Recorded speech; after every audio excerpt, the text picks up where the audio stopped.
Good evening, and welcome to the Selectmen's meeting for Thursday, February 12th, 2015.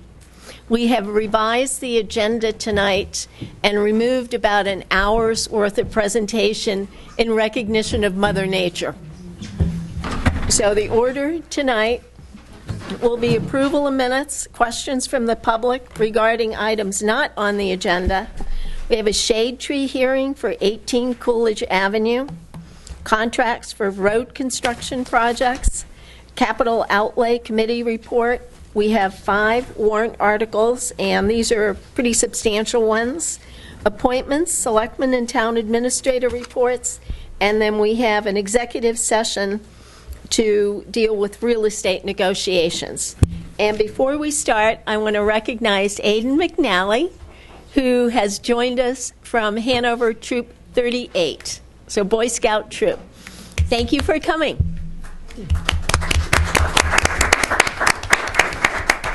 And you can come back when you earn some of the other badges, okay? Excellent. Okay. Approval of minutes. Are we ready to approve any of the minutes in our packet?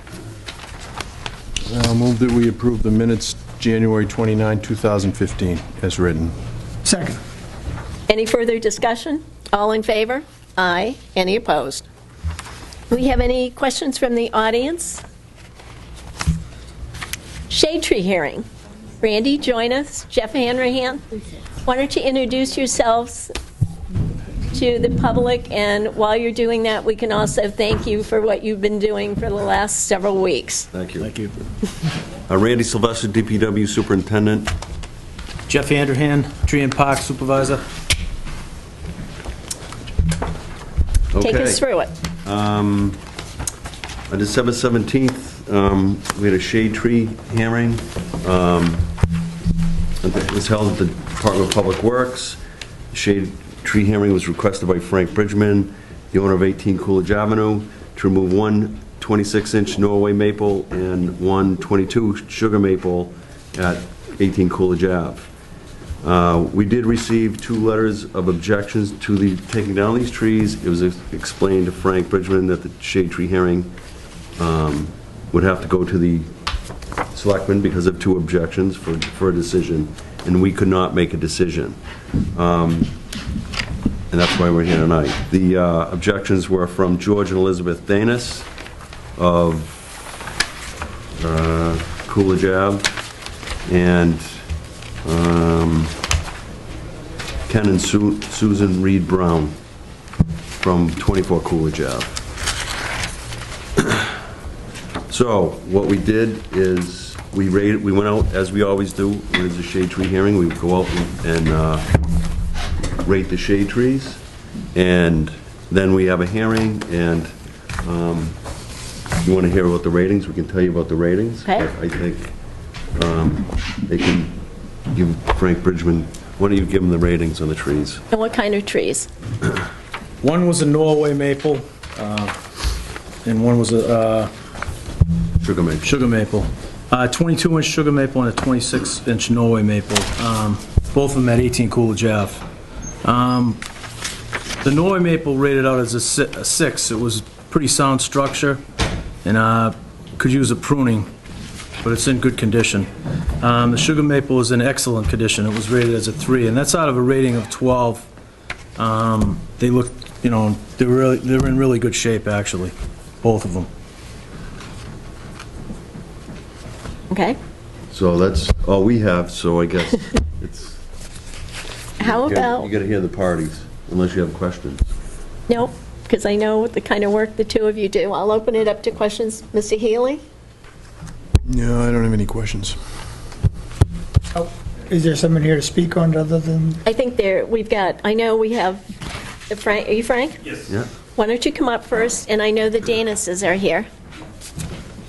My name's Frank Bridgman. Come on up here, and, sorry, you have to introduce yourself. My name's Frank Bridgman. I'm the owner of 18 Coolidge Ave. Actually, I only want to remove one tree. It seems there's a little confusion on that, but because I could flip the driveway to either side. I drew a little sketch, site plan, so you can get kind of a visual of I think we have copies of this, not quite in color. There's two in that package there. Oh, they stuck together. Maybe not, maybe. Yes, they are. Okay. Thank you. So basically, it's it's right in front of the driveway in either case. So, the site has a bunch of restrictions as far as wetlands, septic system in the back of the house. So we took a long look at many different options there, and this one seems to be the best option for the scale of the house. It allows us to put the garage in the front, attached to the house instead of in the rear of the house underneath it, as it presently is. The house would have to be raised about 2.5 feet to accomplish the garage under. So it would raise the elevation of the first floor quite a bit. So it would be a more attractive home, scale-wise, height, if you could access it from the front of the house.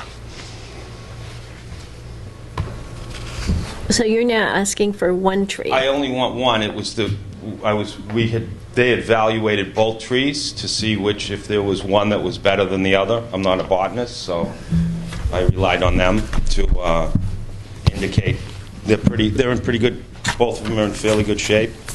As I said to them before, I was willing to, participate in replanting street trees or donating some money towards that.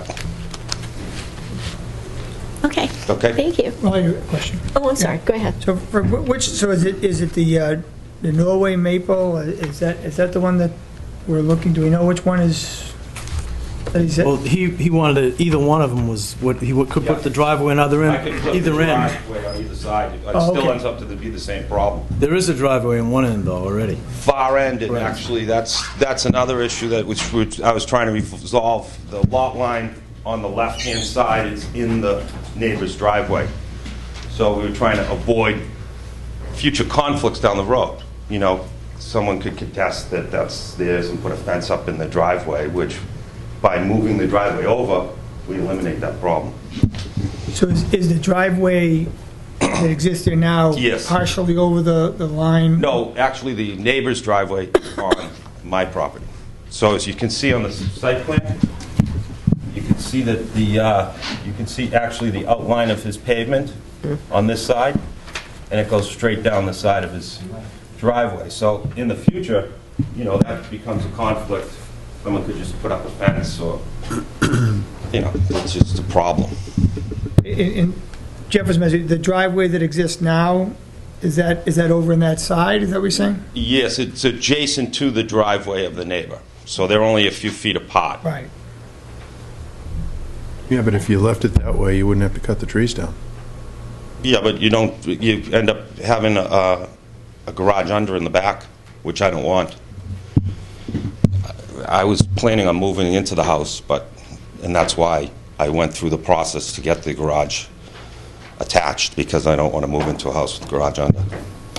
And it just, from an elevation standpoint, it doesn't work, because the existing garage floor height is too low, and the ceiling height is too low, so it would push the front elevation of the house up. If you could imagine like a side-to-side split would be something that would be appropriate for a garage under in the back. How big is the house? The new house? Yeah. 2,600 square feet. Is that consistent with the neighborhood? I think it is. I am a neighbor, so I do Well, how think about it the is. people that live next to you then? How big are their houses? They're varying size. I'm constrained by the setbacks. So actually, if you're doing a garage under, you can build a bigger house because you get more square footage. You're saying you're limited to a setback when you're putting in a driveway? No, I'm limited to the setbacks that are there for the size of the house. Not, but basically in a garage under, you end up with all that space over the garage, which you normally, it ends up to be living space. Okay. Okay? More questions? No, Let's thank hear you. Thank you. from Ken. Do you want to? come and speak, or George or Elizabeth, would you like to come and speak? Because we have the letter from you two. And identify yourself. George Danis, 14 Coolidge Avenue. So we're the abutters on the immediate left-hand side. A couple of things. First of all, I would like to say that Frank Bridgman abuts our house in the backyard right now. And, we've seen that house go up, and we've seen other houses that he's built around town, and we were very excited when he purchased the land because we realized he's a quality builder and he would put up a quality house. I would like to just address the last point that was made in regards to the 4 houses that are immediately adjacent to 18 Coolidge. They're all capes. So if this split colonial or something else came up, it would set higher than the other houses around it, and would certainly be inconsistent with the 3 other capes that are in line there. We wrote the letter initially because we were going to be away, and we wanted to make our feelings known. We had a couple of concerns. One, the sight lines on the street. One of the reasons we bought the house is because as you look at it, it's just lined with trees. Now, over the 27 years that we've lived there, some of the limbs have come down. We've probably lost 1 or 2 trees, but overall, it's a very, very attractive street. It is a pretty street. We were also concerned with if the 2 trees came down, and it was our understanding that 2 trees were coming down, that there would be some impact to the water table in the area. Nobody wants water damage where you have not had it before. When we returned from our trip, we found out about the first hearing, and the fact that Frank had, I guess, proposed that only 1 tree needed to come down. As we thought about it, we said, okay, that will still preserve the sight lines. It will probably help with the water issues if there were going to be any. And certainly our preference would be for a style house that was consistent with the other 3, as opposed to something like a split ranch or something that just looked out of place on that street. It is a fairly old street. I think the houses were built in the 30s or so they're all, for the most part, fairly similar looking. So we did write an update when we returned. I don't know if you all have seen that, Yep. but we wrote an update reflecting what our opinions were, what our views are, and those are what I've just told you right now. So if I read your second letter, that assuming Frank would be willing to plant more trees, maybe 2 or 3 as opposed to 1, I'm negotiating here. Just kidding. No, I don't have a problem with that. And then I think we would leave the discussion of the style of house between you all. Would that be agreeable to you? We are much more agreeable to 1 tree coming down with the understanding that additional, vegetation would be planted, trees or shrubs or whatever. Just in looking at the house that he put up for himself on Hersey Street, he took down a number of trees, but then put a number of trees and shrubs back in, and it looks quite nice. So I have no doubt that he would do the same thing here. Thank you. Thank you, John. Ken? Okay, everybody knows who you are, but can you still identify yourself? Ken Reed Brown, 24 Coolidge Avenue, so the abutter on the other side.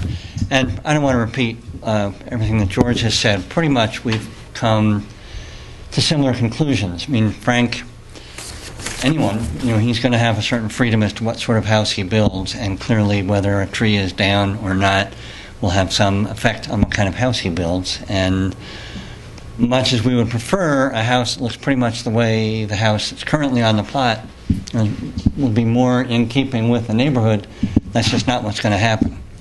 And so sounds like to us, Susan and myself, that the better solution is the 1 tree and a house that is as close to being compatible with the other homes on the street as possible.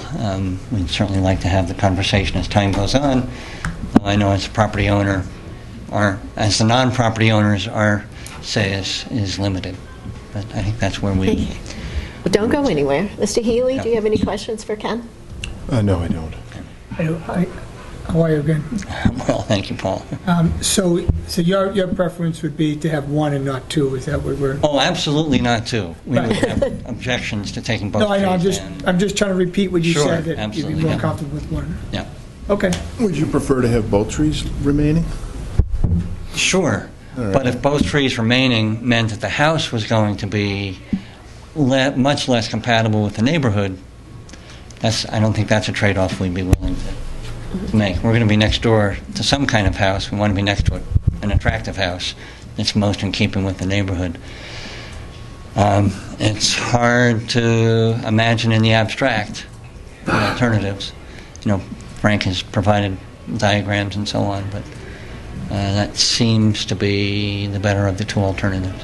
And would you be satisfied if he planted new trees? Oh, we'd love to have more, yeah, because as George said, I mean, it's a beautiful, lots of you certainly been there, it's a lovely street Yes. with the trees, now that the worms aren't eating them every summer, since we passed that. It's just this beautiful canopy, and we have lost one or two, and if we can have some replanting to make up for this, that would be great. It could enhance, yeah.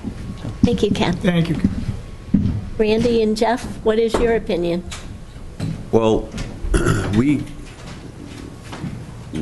have to be consistent, and we go strictly by the ratings.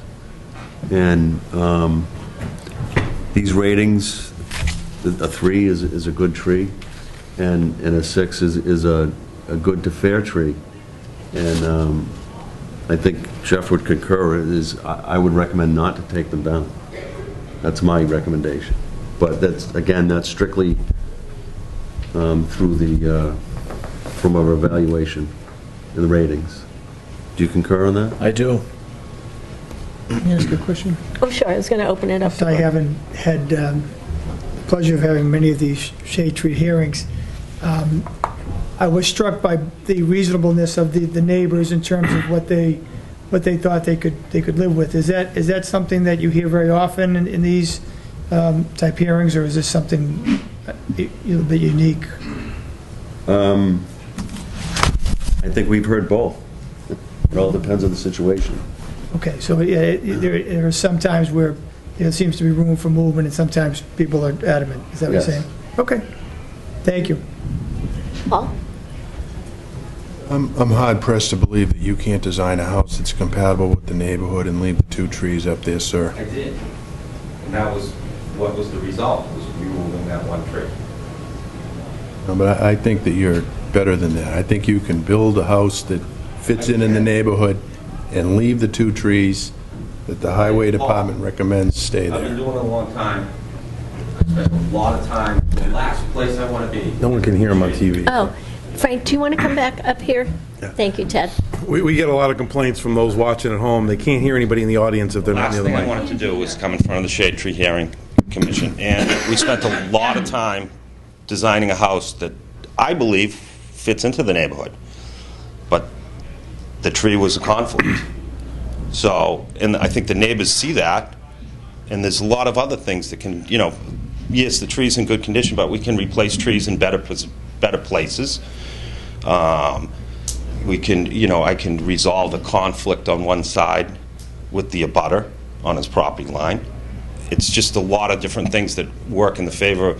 It's the elevation of the house to keep it down and to keep it low and keep it consistent with the.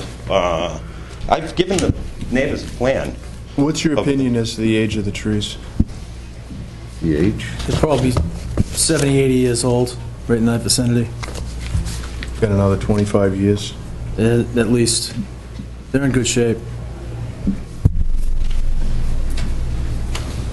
Any grade change in that area will definitely affect them, too, adversely. You say that again, I'm sorry. Any grade change in that area, those trees will affect those trees adversely, too. So, describe that more. Well, if they lower the grade, they'll probably be cutting into the root crown of that tree somewhat. somewhere. I mean, if Frank lowered the grade on the property. I try to work with the grade, and the grade right now really doesn't lend itself. It's kind of right in the, doesn't lend itself to a garage under. And so it doesn't have the elevation difference that we could take advantage of it and create a garage under. It's a funny situation. It's really kind of halfway in between, and it works out better with the grade. The existing grade wouldn't change on the proposal I have. It would pretty much stay exactly the same, and it would just be that access point from the street is the problem, is getting into the, because I only have 25 feet. I looked at it. Setting the house back, I'm restricted on the setbacks off the septic system. We've talked to the Conservation Commission about moving the septic system a little bit. I do have a little flexibility in there, but really, I don't have all that much flexibility. And so what I try to do is build something that's going to fit with the grades that exist. The house that I came up with worked pretty well. Frank, if you do the garage under to Yes. save a tree, the change in grade that you'll have to do, could that be more of an adverse impact on the one tree? I wouldn't do any grade change difference on the garage under. It would just be the elevation of the house. You'd have to kind of mask the elevation of the house in the design. Personally, like I said, the house becomes larger. The house I had designed was more of a New England farmhouse cape style home, where it doesn't have really a second floor, it's roof line. But okay. Thank Could you. I propose we Sure. defer the vote? That's what we were going to do. I'd like to take a look at what's going on. Ken, come on back up.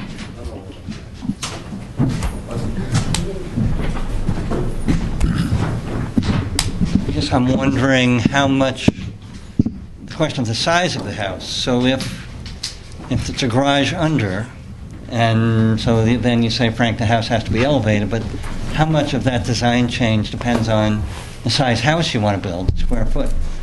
A smaller house, maybe you can make it more compatible in terms of, The garage under is the problem.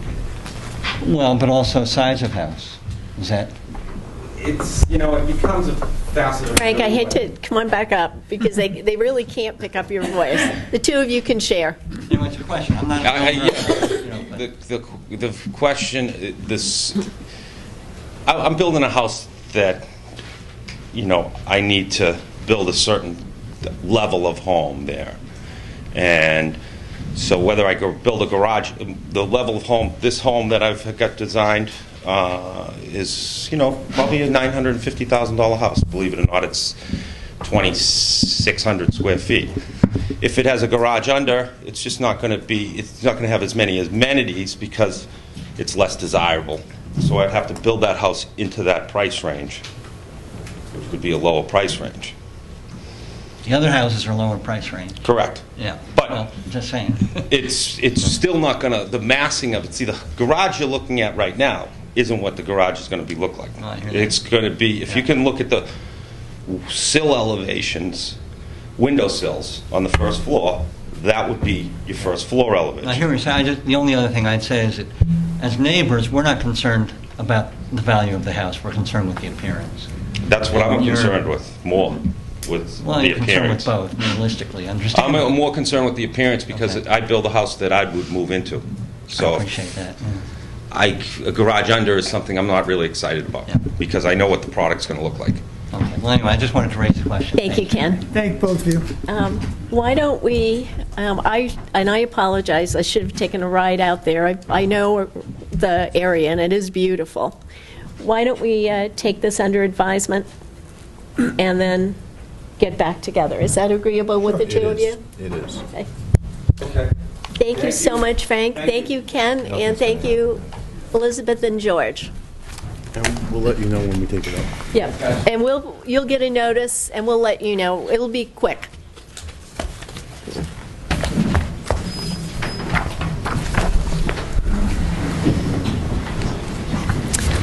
Next is Roger and the road contracts.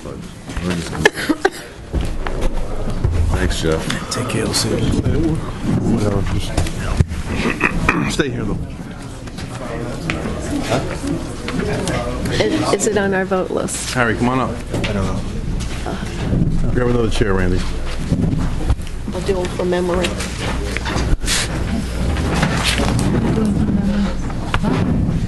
Do the Harvard development. Okay. Okay, let us switch paper. Roger, Hello, why don't the two of you introduce yourself? Roger Fernandez, Town Engineer. Harry Sylvester, Assistant to the Town Engineer. And you're staying? You DPW haven't, Superintendent. you haven't changed your name yet? No. Evening, gentlemen. Okay, Roger. Okay, so we come before the Board of Selectmen to seek your approval on 4 contracts, actually, 3 contracts that are new contracts, and 1 would be a request to renew. These are construction-related contracts as they relate to town infrastructure. They include the crosswalk surface treatment contract. The apparent low bidder for that contract was Highway Safety Systems, Inc., and the estimated annual value of that contract is $42,290.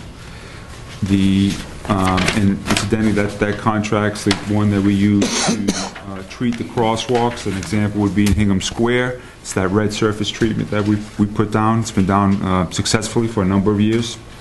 The second contract is the hot mix asphalt production and pavement installation, structure adjustment, controlled milling, and coal planning contract. The apparent low bidder for that contract is Aggregate Industries. The annual estimated contract value is $794,875.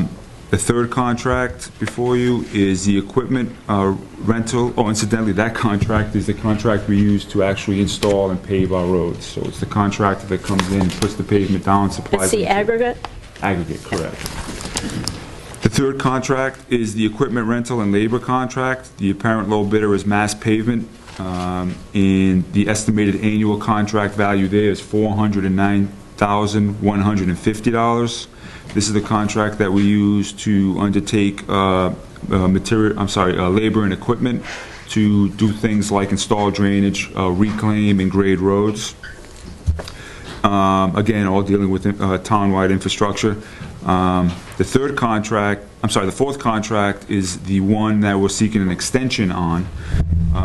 It's the microsurfacing and random crack sealing contract. The company that currently owns that contract and has the provision for the extension within it is Seal Coating, Inc., and the amount estimated for the contract is $345. For the hot mix asphalt and pavement contract, pay 15, we had 2 bidders. For the equipment rental contract, we had 4 bidders. And for the crosswalk surface treatment, I believe we had 2 bidders.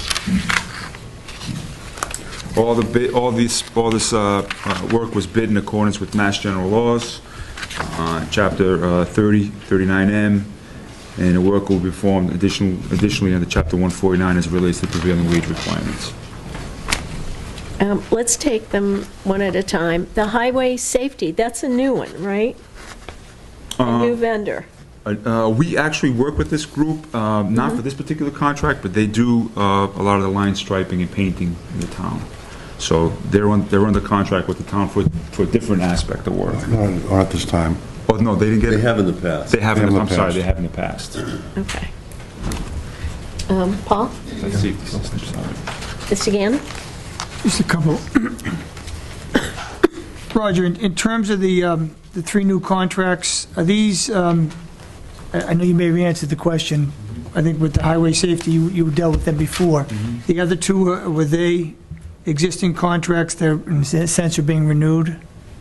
2 are new contracts, that contractors we have worked with before, but they're new contracts. Right. And the Seal Coating Inc. contract is an existing contract that's being renewed. Right, that's the one. So of the other 3, 2 of them are new, you said? Of the 4, 3 are new and 1 is an extension request. Right. Okay. I'm sorry, 3 are new contracts. Correct. But not, I was asking if they were handling the matters say, in the last year or so, and this is a new contract? The highway safety, the only one that handled the matters last year is Mass Pavement.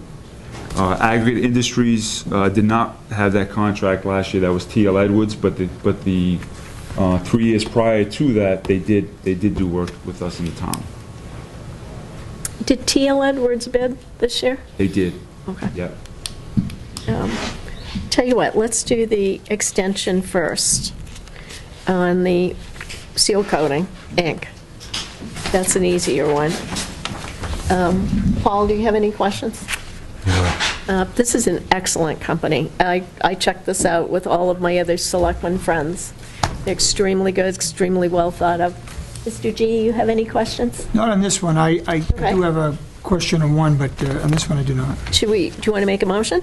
Sure. I move to sign a contract extension with Seal Coating, Inc. for microsurfacing random crack seal coating by fiber reinforced method.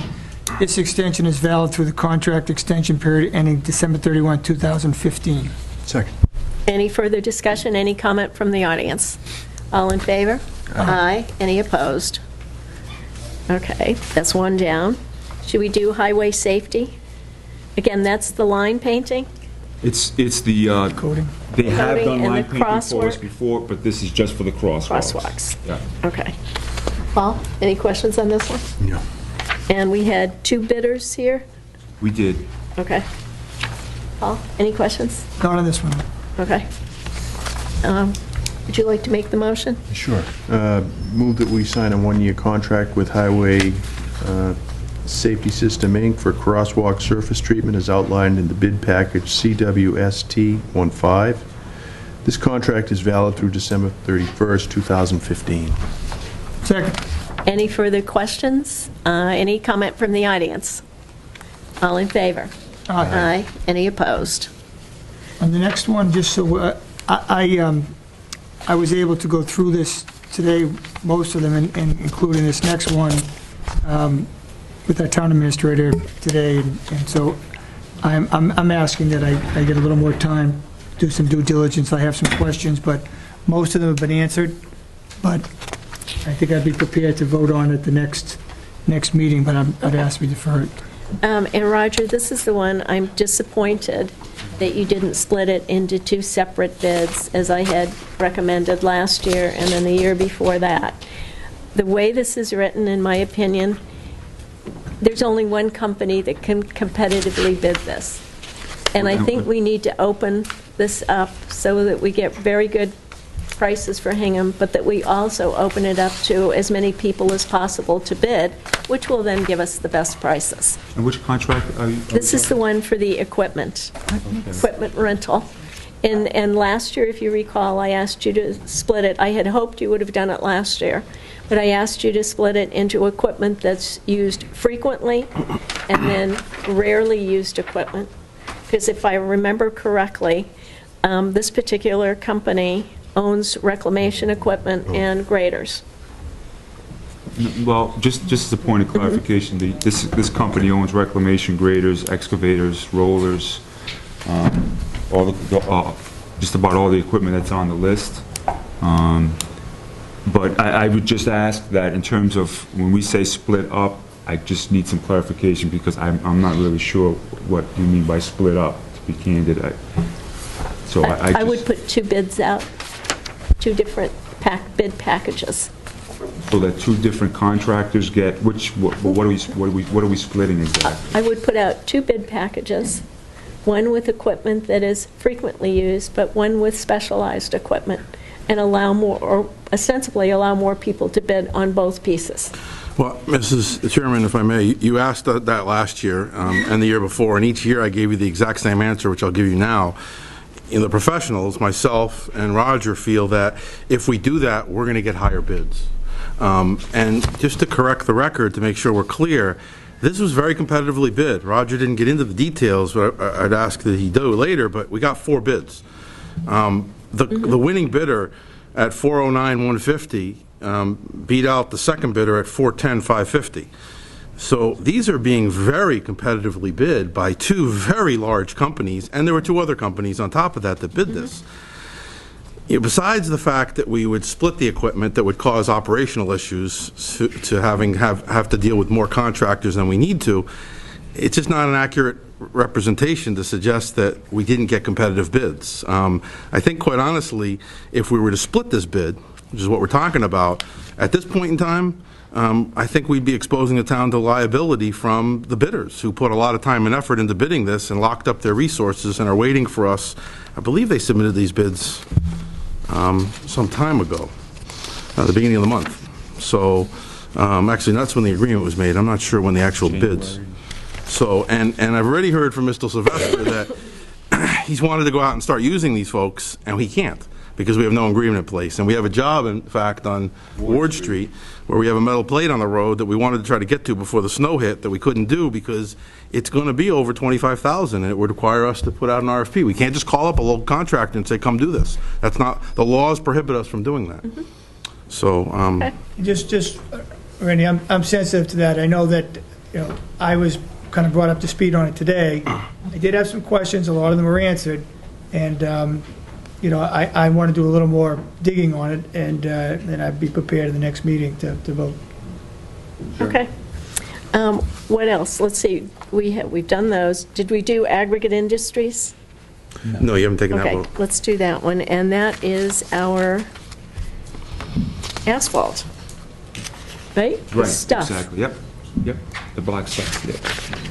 And again, we got two bids on this. Roger, I looked at the bid sheet. Did you want to share that with them so they... Sure. So this is where it doesn't get competitive. Every year, I can tell you, us and most communities are going to see two bids, if we're lucky, from two, I have it here, from two you. contractors. Thanks. And the only reason why that's the case is because there are, over the last, 20 years, 15 years, they've been bought out and we're down to basically two contractors that bid every year, and if we bid this again next year, it would be two contractors, and the year after that, and the year after that, and that's T.L. Edwards and Aggregate Industries. So either one or the other is going to get the bid on an annual basis. Unfortunately, we have no one else bids. Just a quick question, Roger, is that kind of a localized issue, or is that somewhere east in Mass, or the whole state, or is that just a typical? It's systemic. It's the contractors. Be careful when I use my words, but it's like they won't go past a certain line, and certainly there's trucking costs associated with having to deliver the material and competitiveness. But it's almost like you stay in your backyard, we'll stay in our backyard. It seems to be a little bit of that. So unfortunately, we end up with, and it is systemic. It's other towns that deal with the same thing. And both are good contractors. I know Yeah, they're T.L. Edwards, definitely- I don't know Aggregate as well, but I know T.L. Edwards, and they have an incredibly good reputation. Paul? I have no questions. That's it? Any questions from the audience? I'll take a motion for Aggregate.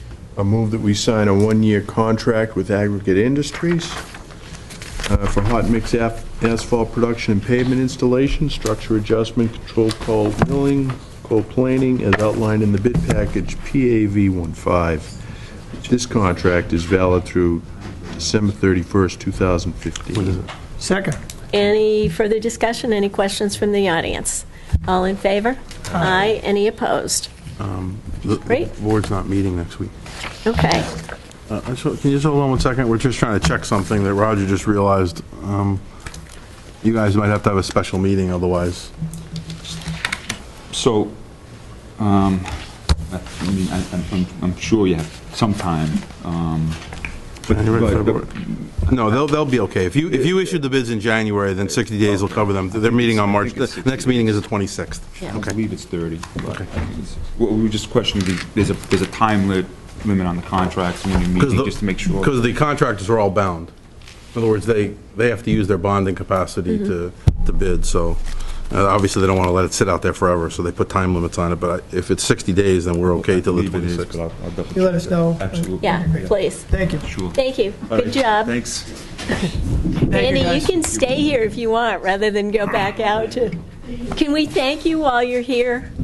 Absolutely. Why don't you, can you sit down for just a moment? Ted, if you have any prepared remarks, because I did, But we might as well thank him now before he goes back to doing what he's been doing. Yeah, I'm okay. I've met with Randy several times already this week and spoken to him on the phone probably more times than he cares to, and Me he too. understands my appreciation, so great job, Randy. Do you know where we stand money-wise? We're about $1 million into it right now, and I still haven't, we're still finishing up this storm. And then we have storms to come, and we're purchasing salt, so we haven't quite got there yet, but it's going to be very soon. It's likely that this will be the highest expenditure year for us. So we're overachievers this year. But Yeah, I didn't- I'd like to do some thank yous, if you don't mind. Go ahead. Can I do one first? Sure. To you and to Mike Mullen for an outstanding job, and you can do some thank Sure. yous. I'd like to thank Mike Mullen and all the DPW employees for a job well done under unprecedented conditions. I'd like to thank Liz Welch and the office staff for taking all the calls, which got to be very numerous. I'd like to thank Manny DeSilva and the shop maintenance crew for keeping all equipment up and running, Steve Messenger and the transfer station crews for all their help in keeping the transfer station open and helping us out in the roads when it was needed, and Steve Dempsey and the sewer crews for all their help during the storms. And a special thanks to all the private contractors for all their tireless effort in getting the job done when we needed it. And I'll take any questions if you have any. Can you, I just can you wanna- make the snow stop? I just want to give the board one other bit of information. Randy jogged my mind on this, so you know what you have here in the talent next to you. So we're running low with salt and sand, like every other town is, and several of the towns in the area have none. And we got a few applications left, but we're getting towards the bottom. And Randy calls our supplier, and they have salt and they have sand, but they're not delivering it to us because they don't have the trucks to get it to the municipalities, and so they're giving it to municipalities who have none. Even though we're close, we don't have none, so we don't get it. So Randy decides to, okay, well, there's another way to get to this. We'll send our trucks up to get it. You can load, right? And so our trucks are going up there and getting it so that we will not run out of salt and sand here. And I just think that that's the kind of innovative thinking that you get with all your department heads, but I want to point out Randy's thinking of that here, so. Thank you. And seriously, thank you. And yes, Mike Mullen did all that work, by the way, calling the contractors and getting it done. you might have helped a little. A little bit, yeah. But thank you very much, and thank all of the ladies in the office, because I've talked to them quite frequently to now open work orders, and they're as tired as they are, they're doing, and they're coming across on the phone as very good customer service people. Thank you. That's what I did. One last thing. I'd like to just reiterate to everybody in the town to be patient and be courteous on the road, especially with the snowbanks as high as they are. I know there's been accidents out there, and you have to keep in mind that the car may be coming out, and you should take time and caution as you drive on the road. We're out knocking down snowbanks on the left side of the roads. When you come out, you see the nearest traffic. Not necessarily the right side, because we can't waste the time, but people have to take caution when they're driving under these conditions, and they really should slow down. And if we are out there, especially in the snowstorm, and hopefully it doesn't come, we appreciate it when you stay off the road and don't make it a dangerous situation for yourself, and particularly for us, if you're out on the road walking on, because we haven't been able to get to the sidewalks, but out there walking on the road. You stole my line for later Yes. on. Stay out of the middle of the road walking. We had an accident on Whiting, I think it was on Whiting and Garner Street this afternoon, which seems kind of far away from some of the other intersections. It completely gridlocked the entire south end of Hingham. Queen Anne's Corner was a New York City gridlock, all directions. Garner Street, Cushing, Garner Street in Maine. So one accident at this point in time is going to be an exacerbated event because, the first responders can't get there as quick as they able, because they're going on one-lane roads, cars can't pull over. So it really, the next couple of weeks, it would really be important for everybody to have extra patience. Absolutely. Thank you. Randy, Thank you. Just thank everybody that you would mention for us, too. I know we have collectively thanked you guys through each storm that's been coming, but it's, now that you're here tonight, I'd like doing it in person, but please forward our thanks to everybody else. Sure, I'll do that. And I like, one last thing is, there's been residents kind enough to bring in food for us and give us special thanks, and especially East School came in today with, I think it was 15 Valentines to the guys. Aw. And it was out in the lunchroom, and everyone got a kick out of it, and we really appreciate that. So thanks to the residents that think of us, and And thank especially for the you, East thank School. you for the quick response with the Lincoln Building roof collapse, both your folks Yes. with the snow removal, and Steve Dempsey was there in a heartbeat for the sewer No to problem. cap it. No problem. Thank you. Thank you. Okay, and I know we're running a little bit behind, but this was important. Libby and Jean, you here for capital? In fact, the whole team, almost the whole team, come on up. I think Lucy's next Capital. door doing a presentation. That's the only reason she's not here. She said you guys could handle it. Do you want to bring your committee up? We've got enough Sure. chairs. Sure, come on up. And then you can introduce them. Absolutely. Jean? Come on, Brendan.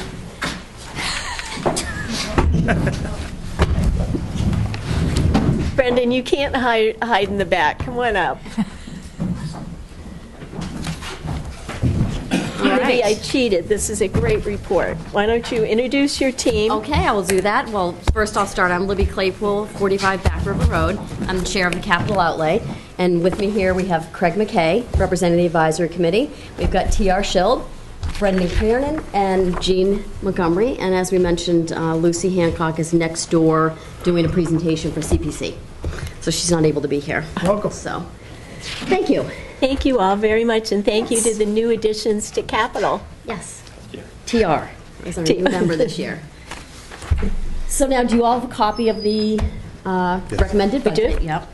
And I'm sure, as you can imagine, we ran into some time crunch with the schedule. So this is actually, I understand you're just hearing this tonight. There's not going to be a vote, and I think that's the same at advisory.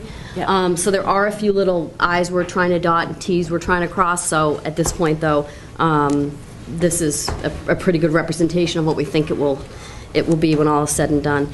And I also just wanted to start, too, and mention and thank Ray Eisenbees, who you all know, who was our former chairman and who retired this year and was a great member of the committee for many years, as well as a good leader to all of us. So hopefully he's somewhere warmer and not dealing with all the snow. So, so I think as we're approaching how to go through this, too, when we get to that point, I think maybe I'll just hit some of the high points as we go department by department.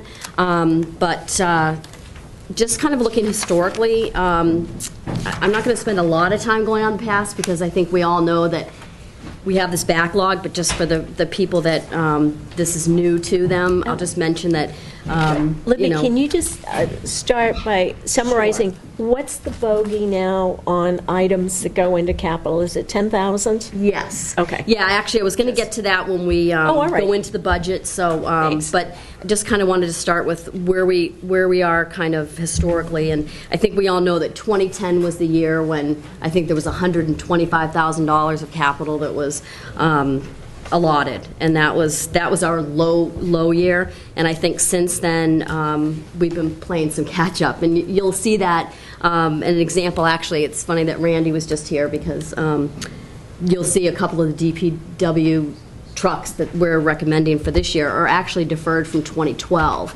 So I think we're still playing a little bit of catch up from that 2010 year that was so low. It's been ramped up since then, but you know, that 1 year just kind of created a domino effect, and has just made it so that we still have some catch up to do. For this year, just to look at where we were, the budget that you're looking at actually started when it was originally submitted at about $5.2 million. I will mention for the people that know a couple of these big numbers, that was for your own edification up here. That was with the fire design number for North Station at $1 million. And then there was about, I think, $665,000 for the library, which has been revised and actually is being deferred. But the very first draft we got does have everything in there, because there's still issues to be resolved. and particularly with respect to the fire article and some fine-tuning to be done there. So I'm talking now from all funding sources, not just from the tax levy. So we started around 5.2, and then at the point that we started our deliberations, once a few of those items shook out, as I mentioned, like the fire station design warrant article and some other items, we had about $4,028,000. So that's where we started for a gross number at the beginning of deliberations, and you can see from the budget that you have in front of you that the total from all sources is $3,113,460. And I don't know if anybody in the audience wants a copy. Jean, did you you brought some extra ones, right? So if there's anybody that wants a copy, just ask Jean. She can give you a copy of it. So that's where we started, and so. One of the things when we go through this, and again, I'll go through that process, but one of the things I like to do, I think this is my 5th year on the committee, but is I really like to identify what are those items that are annual expenses. I think it's really important to know what is the non-discretionary number that we have to meet before we can even start really considering new requests. And so looking at all departments and of some of the items that we have seen annually, that's about $500,000. But then typically when the police department is purchasing vehicles, which is every year, they take 1 out of 5 years off. Happens to be this year is a no-buy year, but normally that's $213,000. So those together are about $725,000, and that's just that's non-discretionary. That's almost what, and that may not even hit every department, but that's just some items I wanted to mention. It's the landfill for the trailers and the tires. It's school department roof repairs. The fire department has hydrants, the turnout gear that the guys wear, repairs for town hall here, and then IT infrastructure for town hall, the schools and library. So that's $725 just out of the gate. And if you want to add the schools, and I see John Ferris here from the school department, but I mean, there's a lot of the schools have a $25,000 budget per school. Some have 50, some have 75. That's kind of a placeholder. Yeah. Those placeholders are $300,000. So, and they do end up, each year it's a placeholder, and then as that year comes into play, they actually identify specific projects. But if you consider that a number that is going to happen every year, now we're at $1 million. And that's, without new projects. So we're in this, I guess to use a baseball analogy, pickle, where we have this backlog from some of these prior years that we're trying to catch up on, and then we have these new requests. So we do our best to balance those, and there's obviously there are things we have to defer, and you can see from where we started to where we ended up.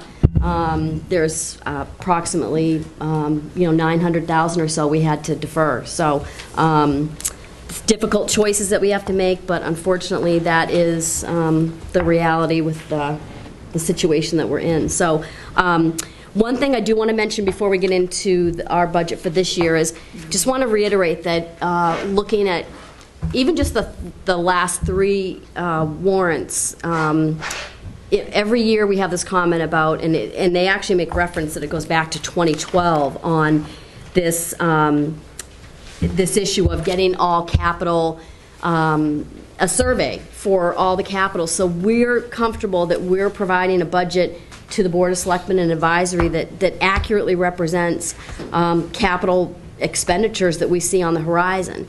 And that's something that I know was funded. It was, I think we approved $60,000 in fiscal 14 to perform that survey, which I think originally capital was under the impression that was going to be an outside survey. It ended up happening internally. All I will say about that in this forum is that that's really important for us in evaluating what capital projects are coming up. And I think one of our charges we were given after we had some issues at the middle school with the roof and whatnot, And some of the fields projects at the high school was people asking, why weren't they reflected on a 5-year plan? Why didn't we know about these things? And they weren't things that were surprises, but yet we weren't, I think our process was lacking, and it didn't allow us to fully capture those items on the radar screen, for lack of a better phrase. So I haven't seen that survey in a long time. I haven't heard much talk about that lately, but I'd really love to get that topic brought up again, and I'd love to have somebody from Capital. I'd be more than happy also to be part of that. But our vision was really just highlighting of all the buildings in town. What are the main? There are roofs. There's HVAC. There's plumbing. I mean, in our own homes, we all identify what are the main systems that we need to make sure we're maintaining, and we kind of had an outline of what we thought how those could be identified. We're not talking about an engineer to come and do this. We're just saying let's identify the system and identify where we're at in the age of the system. So I won't spend any more time on that, but I just wanted, this was a forum that I wanted to just make sure that I put that back out there, because we'd love to kind of see where that stands, and we're more than happy to be involved to any extent that you would like Capital's input into that. Thank you. And then, so now, getting into the current year's budget, and also I will say on the comments last year, I know we've had comment every year about that we were hoping Board of Selectmen Advisory and the town administrator would give us more money, because we are always, I think we're sometimes what's left after all the other needs are met. So we really appreciate that this year you increased it by $100,000. And we understand there's a commitment to do so for the next 4 years. Hopefully, ultimately, we'll be at 2.5. So it's a move in the right direction, and we really appreciate it, because we know that we've been asking for a few years, and we know it wasn't always possible. And hopefully, we'll get this voted before you guys get the snow budget from Randy, because just when we think we're going to get more, you never know what comes up. But anyway, hopefully, it will work out. Irma, just to go back on what you were asking, so for us, the capital assets, for anybody that is not aware, are assets that typically have an economic useful life of more than 5 years, and they cost more than $10,000, or the town systems are classifying them as fixed assets. So that may be something that's under that threshold, or they may group just for accounting purposes, but however they classify it, that's what we are looking at when we evaluate projects. Criteria, we look at the top 3 are if the, and you'll remember these probably from Ray, that this is our Bible that we go through, is if lack of the particular capital item puts citizen safety at risk, if the capital item is broken, or if the capital item is core to the department's mission. There are a couple of other criteria that we look at. Those are the top 3, but we do also address if the capital item's functioning, but the repairs are going to cost 25% or more of an item's new item's purchase price. And also if the capital item is substantially over its originally projected life, and failure would jeopardize performance of the department. And the final item would be if the cost of the capital item can be recovered in 3 years or less. So there's a payback. And you may recall in the past, and you may see that again, that the lighting projects, relamping, a lot of that fell within that category, because there was a huge energy savings by doing those projects. So those are the criteria. That is how we evaluate when everything comes before us. And with that, I will jump into the 5-year plan that we are proposing. And I think maybe what might be the best way is I'll give you the total by department. I know everybody's agendas are condensed with all the cancellations, and in fact, we actually voted this preliminary budget at the fire department in their meeting room on Saturday. So we were anticipating the storm on Monday night and knew we may not be able to meet, but we were really committed to being here tonight and being able to present you with a budget. And again, other than a few items that might be a geography issue as far as where we're going to put them on the budget, I don't expect any material changes, but I assume we'll come before you when we have a final budget to just Excellent. note those couple of changes. But again, I expect them to be minor. What I will do is I'll give you the total for the department and maybe just highlight a couple of items. I don't know that you want me to go through every line item, but you guys can let me know. But for the sake of time, I thought maybe I'd just hit on a couple of the big items, and then before I guess I move on from that department, you may want to just ask any questions. But so for accounting and MIS, we have a total of $210,500, and excuse me, the big items there are the IT replacement, which is 20%, and that's done every year. It's a 20% turnover, and that just continues the replacement schedule that we will see at the IT department for Town Hall. And the storage area network, that is a new item this year.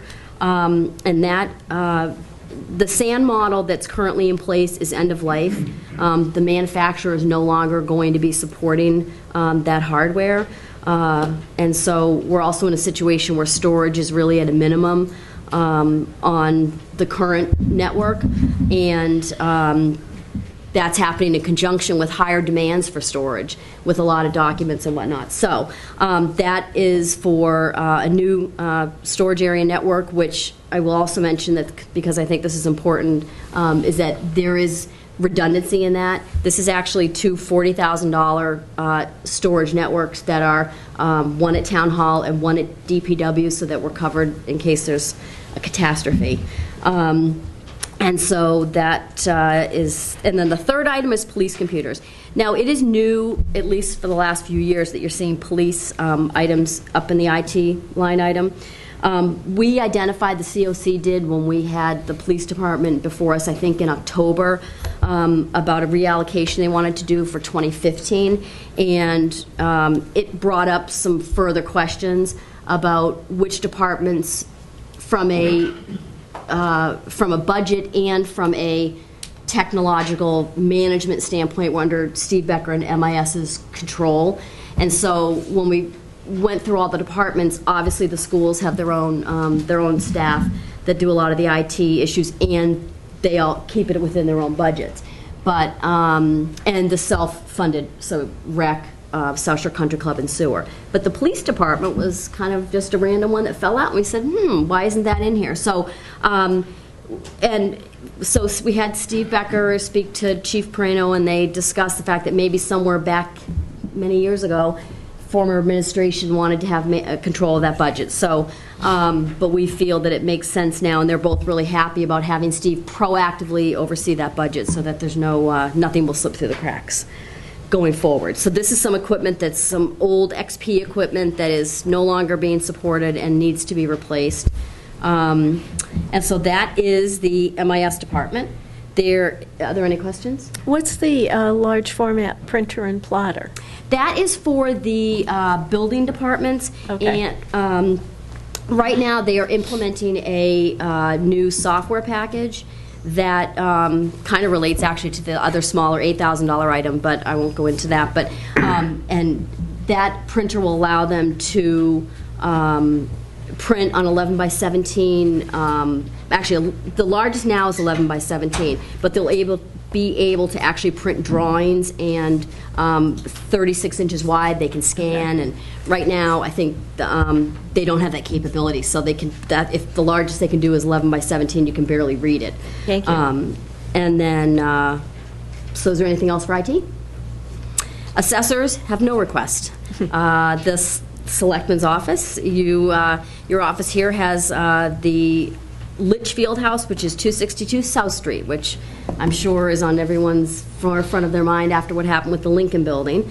But that building's from, it's the building on the South Shore Country Club property. It was built in 1735, but it has been empty for, I don't know, 17 to 22 years, and it's in derelict condition, and it's really a safety risk. So I think that's something that we all are in agreement needs to come down. Any questions on that one? All right. Town clerk has no requests. The treasurer collector has no requests for this year. Town hall has 3 items, and basically the renovations for them, well, let me talk real quick about the police floor. They have a leaking issue, which there are engineering funds in place to remediate the leak, but the floor itself needs to be repaired. So that's falling within town hall's budget. It's a safety issue. It has to be done. So I think if they're going to fix the leak, they have to fix the floor. And then the town hall renovations, I think that's, for the most part, probably going to be used up with some heat pumps and refinishing. They do 1 floor a year, so that will probably be gobbled up fairly quickly.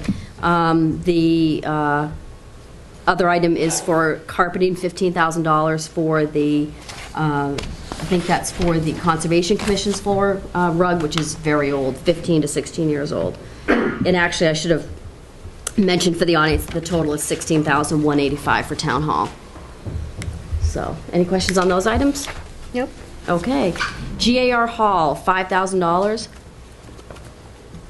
That is for a septic tank, a new septic tank and a new cover for the old one, and that will be be used for overflow. It's, again, we find a lot that there's a project where this has to be done before the next project can be done, so this is one where they need to have this done before they repave, which will be something that will be a request in the future. The police department, as I mentioned before, it's a no-buy year, so that gave us a little more room in the budget for some other requests, but their total this year is $130,500, and of that, $71,000. The last 2 items on the list are for the harbor master, and you'll notice on the last page of the budget, those come out of mooring permits, so they are not from the tax levy. And as far as those items, since we're talking about the harbor master, that Marine One boat, that actually was originally procured from a grant from Homeland Security.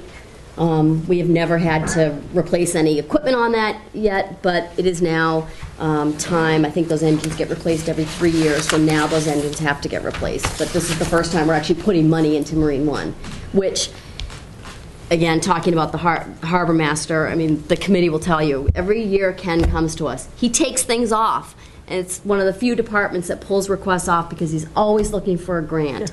He's always looking for alternative financing. He does a fabulous job and gives us a little more headroom for some other requests because he's so diligent with trying to find money elsewhere, and he finds it. So, so we're very appreciative of that. And it's really great that you're giving Leslie a new vehicle. Her vehicle is, how shall we say, used? Yes. Yes. And yeah, yeah, that was one where I think my description here is that it's an 08 with 78,000 miles, and it stinks, the animal control vehicle. I mean, there's not much trade-in on that vehicle, so. Libby Paul has a question, if Yes. you could take his question. Hi, I see the non-lethal weapon, are those the tasers? Yes, it is. And how often do they have to be replaced? Every 5 years.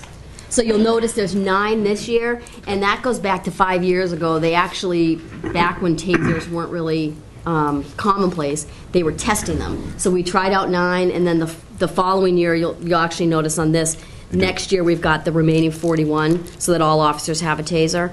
But that was the first group 5 years ago that were our kind of testers, and they've proven to be a great resource for the police department to just, for the safety of the officers and of some of the people that have come before them.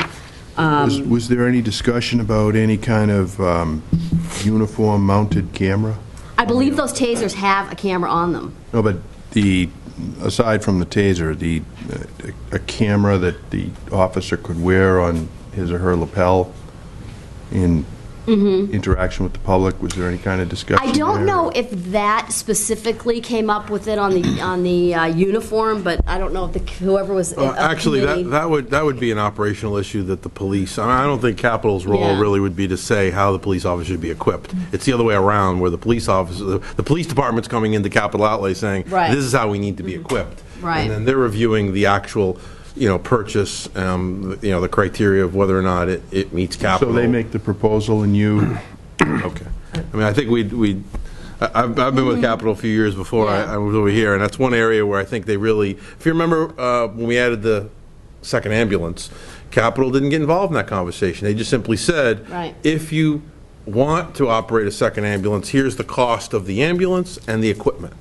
Okay. We'll get out of the conversation about whether or not it's an operational issue you want to determine. That's between the selectmen and the fire department and the advisory committee. But I also will say for the audience's benefit, and Ted, you can confirm if this, but I think most of the vehicles, if not all the police vehicles, have cameras in them. And I think there was even an instance where that became, it actually played right into the hands of the police department because they had somebody who claimed something happened and the video camera was running the whole time, and it confirmed that that was completely not the case. So it was like, all right, close the book on that case. So that was just a hands down. Things like that, they do have those cameras in the police vehicles.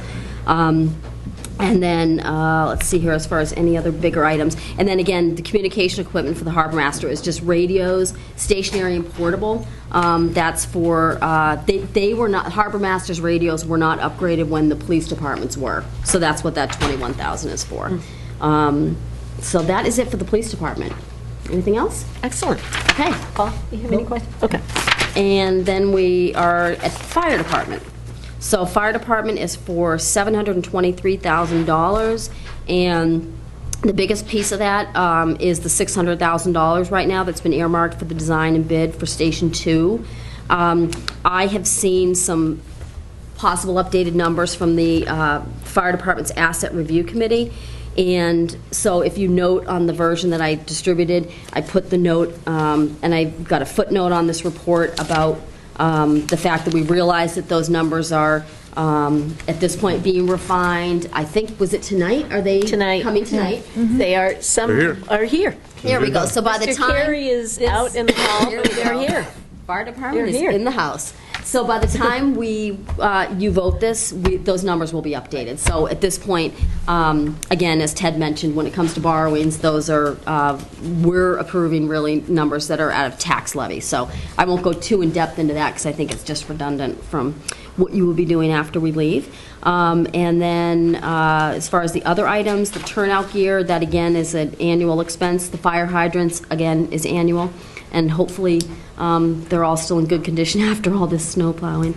And then the forest one is, that's an important vehicle. It carries 200 gallons worth of water, and it really is, I think, nimble when they need to get into smaller locations. So that's one that, it's from 1999, so we are recommending that that be approved.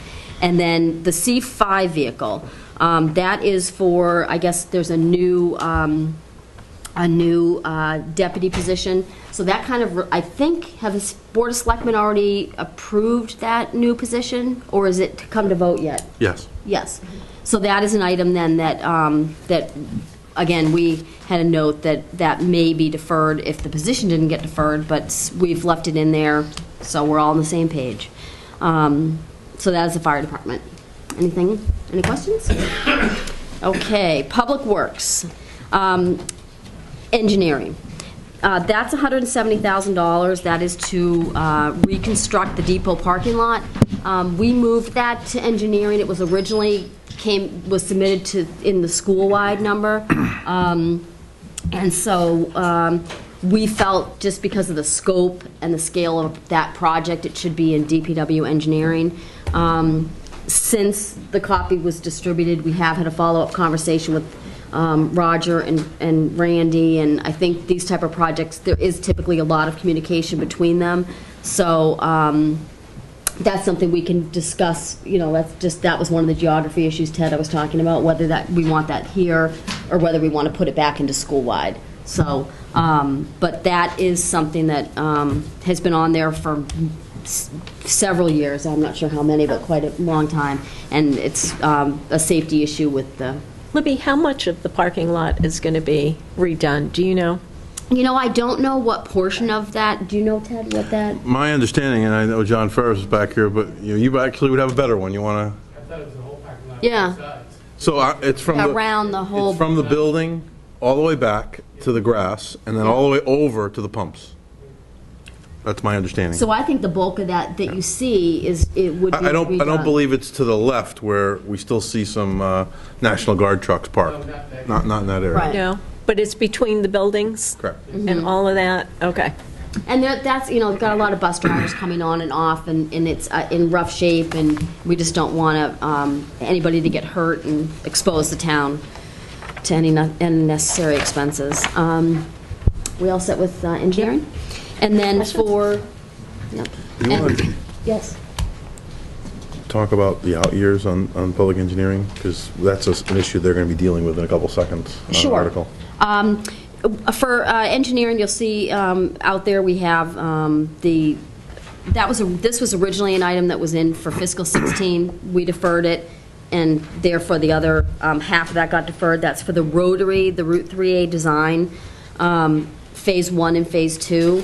And I'm actually going to consult my footnote and see if that covers some of what you may want to know on the rotary. Actually, do I have a note about that? Is that in addition to the potential warrant article? Or No, this is, and it's a citizen's petition, correct? Correct. Ted? Yeah. So at this point, that is money that's going to be,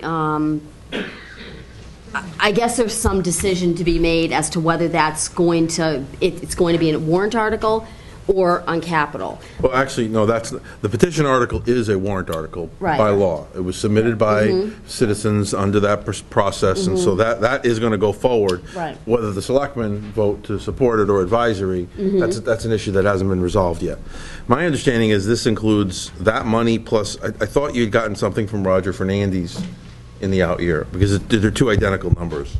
It's 410, and that was an estimate. I think they use, is it like a 20% number of a high estimate, and that is really an estimate. But I will say at this point that, my opinion, this is as much of an issue as the light at Cushing Street. I think that either, and I wanted to be assured before I deferred that it was going to be a warrant article, because I think it needs to see the light of day, and citizens that should be able to debate this issue. And I understand that there are a lot of issues about the plans for the harbor, and so you don't want the cart to come before the horse as far as what development is going to be done down by the harbor. But those projects go hand in glove. But I think that I want to make sure that I think people should be able to debate that issue. And this has been, if you look back, this is something that's been brought up for a really long time.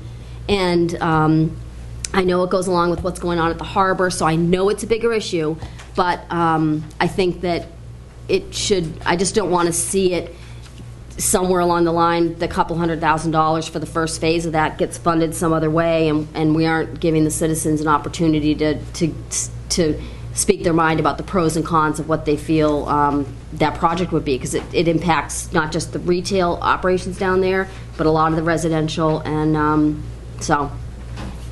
So Libby, I think you may have answered the question, but Yeah. in terms of deferring it, I think for the next couple of years, is that something that's been happening over the last few years, it's being deferred out, or?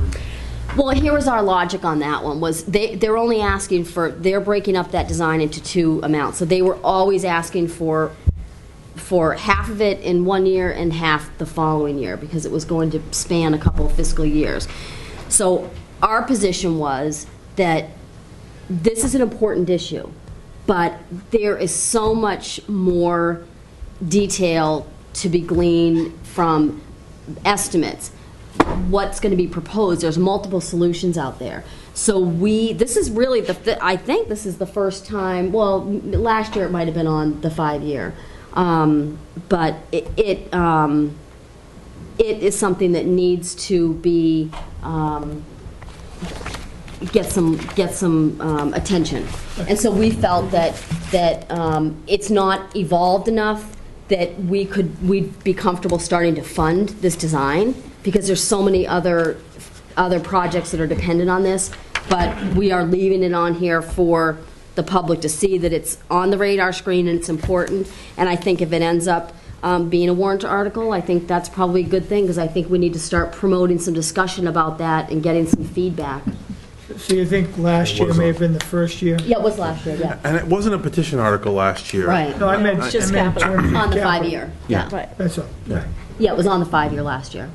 So I think it's just, it's like a snail, but it's trying to get closer, and I think at this point, the citizens have created that petition, and we'll see where it goes. Yeah, and there's a couple other things that kind of dovetail to that, but I'll save my comments on that until we get to the warrant article. Okay. Right, and then, so for Public Works Highway, we have $404,500. So, and if you recall, I mentioned at the beginning about we're still feeling a little bit of the effects of the 2010 deferrals that we have. Those top 2 vehicles there that we have, those full-size dump trucks, those were both deferred from 2012. So again, if you go back, there's still some repercussions from 2010 being such a light year. So these vehicles, they have deferred both of these since 2012, and so for 2016, we are recommending those. I just want to say briefly, they've both had damage, I shouldn't say damage, but some mechanical issues during these last 2 storms. DPW's been great trying to, I've talked to Manny and Randy about them keeping the repairs to a minimum, because they know that these vehicles are on their last legs and they don't want to invest a lot of money. But again, if one of the vehicles had, I think it was 1,500 to 1,700 repairs, that was number 27. But the problem is the downtime. That's great that we're keeping the repairs to a minimum, but it's out of service, and that puts a real burden on those and strain on those resources, because now that's one more sander and plow that's not out there doing its job.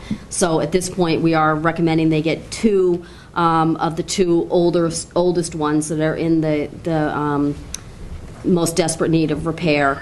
And those are the biggest numbers. There are a couple of other things. I will just touch upon the Cushing Street sidewalks. That's something that is, if you recall, when you're on Cushing, there's really, I think it's 2 sections maybe, is it 2, that where it's elevated and there's a retaining wall or some semblance of a retaining wall, and the fence. Well, the fence is falling down. That whole area, and it's only 2 sections of it, but it is really in rough shape. We actually reduced the original estimate that we were given because it was meant to include paving, fencing, and retaining wall. We felt that the paving should just be part of the regular paving budget. But that is really a safety issue. If you drive down there, I mean, and with the snow now, I don't even know if those fences are still standing, but, and then landfill, 117,000 even. That's for the typical annual expenses, the trailers and the tires. The tractor is a new item, and the DEP requires that the cap over at the landfill be mowed twice a year. It takes, I think, 3 weeks each time, because there's about 6 acres over there. And right now, the equipment we have kind of chews up the vegetation, and they are constantly replanting. And our concern is, well, if it's chewing up the vegetation, we don't want to compromise the cap. That would be a problem. And they have demoed this particular tractor, and it does the job, and it's doing it. So we feel that's really core to the landfill to do that. It will have a plow too, so it will have it will have some use beyond the 6 weeks that it's out there mowing in the summer. So it'll provide a service in the winter. All set there. Then the sewer department is $159,000. Again, that's one of the self-funded departments. And I don't know if you want me to go into much detail there, but they've got their own commission that's overseeing those projects. They're targeting a couple of stationed generator replacements, as well as just the regular service replacement. So, and when we go to, there's 2 other self-funded departments. When we talk about those, you'll see that if they don't have the money for the projects, they can't spend it. So they're pretty good at handling that. Elder Services is 0 this year. The library is $105,000. The biggest piece of that is for $70,000 for design of actually the Phase 2 for the roof and the air handling units. That, I'm sure you're aware, they're contemplating some potential renovations, which if you look out to the following year, that was originally in 16, that's been pushed out. Their intent is to not change the footprint of the building. That original area of the library, which is what this is impacting, really needs to be taken care of. I don't think there would be significant changes to that area when it's renovated. But to not start looking at how to handle that with the roof and the air handling units in conjunction is not smart, for lack of a better word, because they're going to have to take off the air handlers to do the roof, and they're really close to the end of their estimated useful life. I think there's some leaking issues. So There is. yeah, so it makes sense to do that and try to address that together. So the computers for them, that's an annual number. The furniture is, we haven't funded that in a while, but that is some old furniture that's over there, and I think it was privately funded before. And recreation is, again, another self-funded. That's a total of $75,000, and I think that the descriptions are pretty self-explanatory for what they are there. And for South Shore Country Club, that is also self-funded, $111,000 even. And I will say that they're one where we definitely see differences from what they originally plan on doing and what they ultimately do, because different, as you know, they've had some different issues in the last few years that they've had to readjust their budget for. They too have had leaky ceilings. Yes. So these are what they plan on doing, but often when Jay meets with us, sometimes there is a change. So they plan on doing some, for all the golfers out there, including me, replacing the bunker and green on number 4 and some other work over there, but we'll see what happens, and hopefully they can swing that. No pun intended. Okay. On the middle school, that is actually, I'm going to go to the, just so you can see total schools. Total schools is $818,480. That is without the 170 that we moved to DPW engineering. So that number will go up if that is moved back. So again, 1884.80, and going by school, the middle school is 0 because that's still in good condition, brand new. Foster has 3 items, $62,300. There is some magnetic releases, that's almost $20,000. That's something that is, will release the door holes in the event alarm is triggered. So we see that as a safety issue, and the relamping is an energy efficiency project, so that's got a payback. And the carpets is something that's been deferred for quite a while, and Foster is due for new carpets in that area. It's for the office area. Plymouth River, there are no expenses this year, capital expenses. And for East, we have $20,000. That is, the biggest one is for $15,000 for the fields. I'm sure there's a lot of parents of students at East that are happy about that, because when the school was constructed, they really didn't really address the field. So that's probably a long time coming. South, $15,000. That was on a tour we did this fall. That is definitely in need of repair. So that will fix the library ceiling. There's a leak. It will fix the leak, and it will they'll replaster and repaint. The high school, $146,000, and biggest piece there is $80,000 for the boiler. It is leaking, and it actually is putting some sediment in the hot water. So that is an old boiler and due to be replaced, and again, meets our criteria. The energy management systems, that actually, rather than one big number, what they wanted to do was just kind of spread it out and every year sort of tackle it on an as-needed basis, rather than trying to tackle it all at once. So that's something you will start to see ongoing. And The weight room, I just want to mention something about that. That did originally came in, they wanted $50,000 for, I think it was for feasibility, design, permitting. We feel that something needs to be done over there, and they need to start looking at it, but we felt it was premature to, and a little presumptuous to have that item also be for design and permit, because that is then presuming that the town will have the appetite for such a project. For right now, we have that in the following year. That will be something we'll discuss offline, whether we want to actually include that in the 5-year. And that's the $725,000 estimate that's in the budget for the following year for the weight room. That's the weight room and the health classroom area expansion. That whole, what about where the renovation. wrestling is? Yes. That whole area? Yes. Okay. Yes, the weight room, the wrestling room, and the health room. That whole area, and they've talked about possibly going up. But, so what we felt was more appropriate was that this line item be merely for a feasibility study, no design, no permitting, because we have to find out what the possible funding sources would be. And first, we have to know what we're dealing with. I think they use the concession, just so you know, the concession area as a barometer for because I think the square footage is fairly close for the design and the actual renovation estimates that they've used.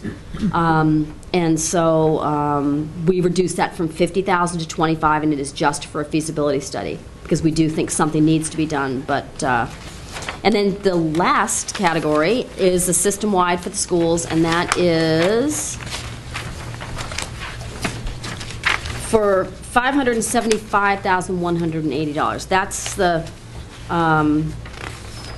meat of the coconut for schools, and that's really mostly technology.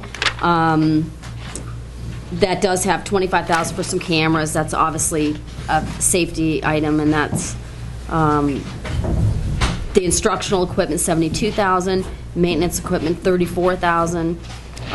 The assessment technology equipment is $5,000.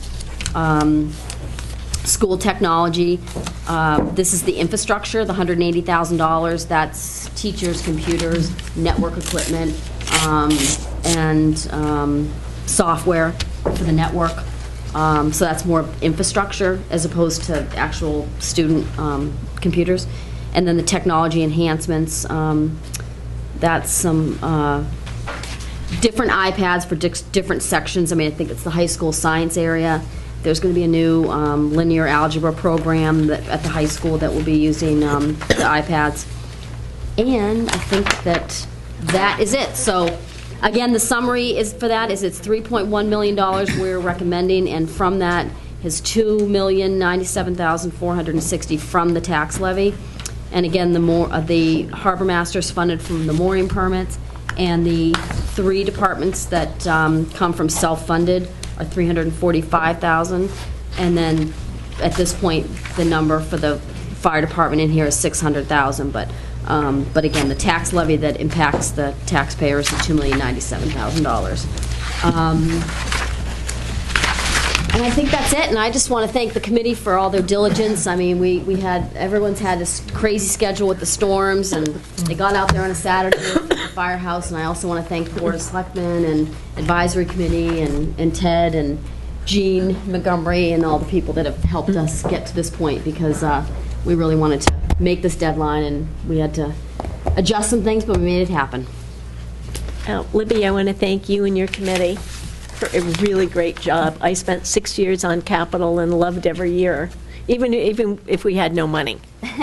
But I think you've done a great job of balancing all of the needs, because everything on here is important, and it's just how much can you pay for in 1 year. Yep. So I'll open it up to Paul. I just want to thank you for your presentation, very clear. Thank you. Thank you. She's got a quiz. She has it too. I was Just listening. kidding. Closely. I Paul. also want to thank the committee for a well-done job, and I know it's not easy being on the school committee. I know there were always things that we wanted, and you handled it on a town-wide basis, so it's that many more folks looking for funding for worthwhile projects And I know you have a balancing act you have to do, and to the extent that we can be helpful, and have been helpful, we're glad to do it. Yeah, we appreciate it, and as I said, we try to do it within a department. We try to look at priorities, and then we also have to look at the big picture of it. So we can't fund everything, but we try to fund as much as we can. So. I think you've done a great job spreading it across all of the departments, but also where the schools are really trying to ramp up their technology. Yes. And move forward. I think you've done a great job there. Yeah, thank you. And we appreciate the extra $100,000 this year. Keep it Keep it coming, yep. So, we have a printing press in the basement. Oh, great. No, thank you. And we'll Okay. take this under advisement. And Betty, when do we vote? Like 2 weeks? Is it Yes. 2 weeks, the 26th? 26. Okay, well, that's perfect, because I think our last meeting is the 23rd, so we'll Oh, vote good. changes, so 26th. Then we'll have the updated numbers. So thank you That would all be very great. much. Okay, thank you. Thank you. Thank you. Thanks. And now, we'll start the journey for the warrant articles. And how about I don't see anybody from the Personnel Board. I see some alumni. What we were going to do is move this off because they haven't voted these articles yet. Oh, we're not going to do those tonight? I'm not going to do those tonight. We hope to have them to you. We're asking the Personnel Board, they had to postpone their meetings because of the weather, too. So we're asking them if they're going to meet on the 25th, the day before your meeting. And we may end up with... Situation, they're away next week, so. We may end up with 2 meetings that week, too. So, like everybody else. Okay. The one I've been waiting for... That drops you right down to N, the fire station. Say it again? That drops you right down to N. I know, and that's the one I've been waiting for. Mr. Carey, would you like to come up with, I see the chief is here, and the deputy, and Lieutenant McIntyre, and who else is here from the committee? Don Walter, the architect from Dorr and Whittier. Come on, join us. Working on the feasibility study, is with us this evening. Mr. Olson up front and center. Why don't, we know all of you, but Tom, why don't you do the honors of introducing everybody? Just in case there's one person at home that doesn't know somebody. Okay, be happy to. I'm Tom Carey. I'm serving on the Selectmen-appointed Assets Review Committee that has been looking at the needs of the fire department. This is Chief Mark Duff, your fire chief. Deputy Chief Robert Olson. Bill McIntyre, the guy you want to respond on your medical emergency call. And Don Walter, who is a partner in the architectural firm of Dorr and Whittier, which has been conducting at the town's request a study of the conditions of the existing fire stations, north and south, and evaluating whether they can be improved, updated to current codes, and to get some ballpark feasibility study numbers for doing that. So that's the cast of characters. Excellent. Would you like to walk us through the warrant article? And Yes. the money that is going to be spent, and why, and where, and in what year? Yes. I should preface my remarks, having had some experience with building projects in the past, by pointing out that a feasibility study is just that. It's a rough evaluation of feasibility, and it gives you some ballpark numbers for a project of the size you're talking about. It is not the equivalent of being asked to vote a specific number for a particular construction project. That process is a year out. So that the specific warrant article you have before you, I believe, is a warrant article with regard to appropriating funds to design a renovated fire station at the North Station, Station 2, on, surprisingly, North Street. in West Hingham, right? In West, yes, the North Station in West Hingham.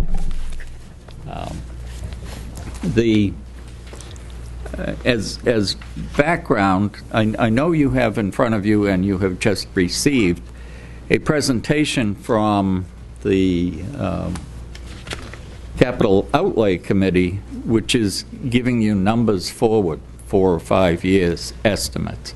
If you want, I can address those, because some of those are different from the earlier information they had.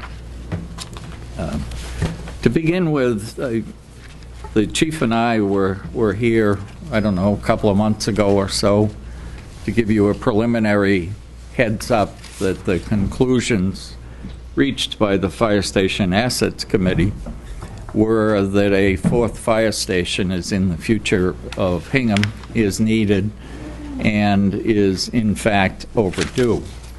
I have for you this evening, hot off the press, somewhat delayed through all of the storm material, a written report in which we outline. Has one of those got my name on it? Is that in No, your notes? I've got mine. Okay. Yeah, I think we've got these. Carol Meyer, do you have a copy of this? Of the final Why don't you one? come get one? Oh, you do? Okay. Why don't you give, and Fred? I'm sorry, I Want didn't one? realize you already had it. Can I have another one? One for Carol and one for Fred? There's 2 copies I have here. Who's, do I hear a bit?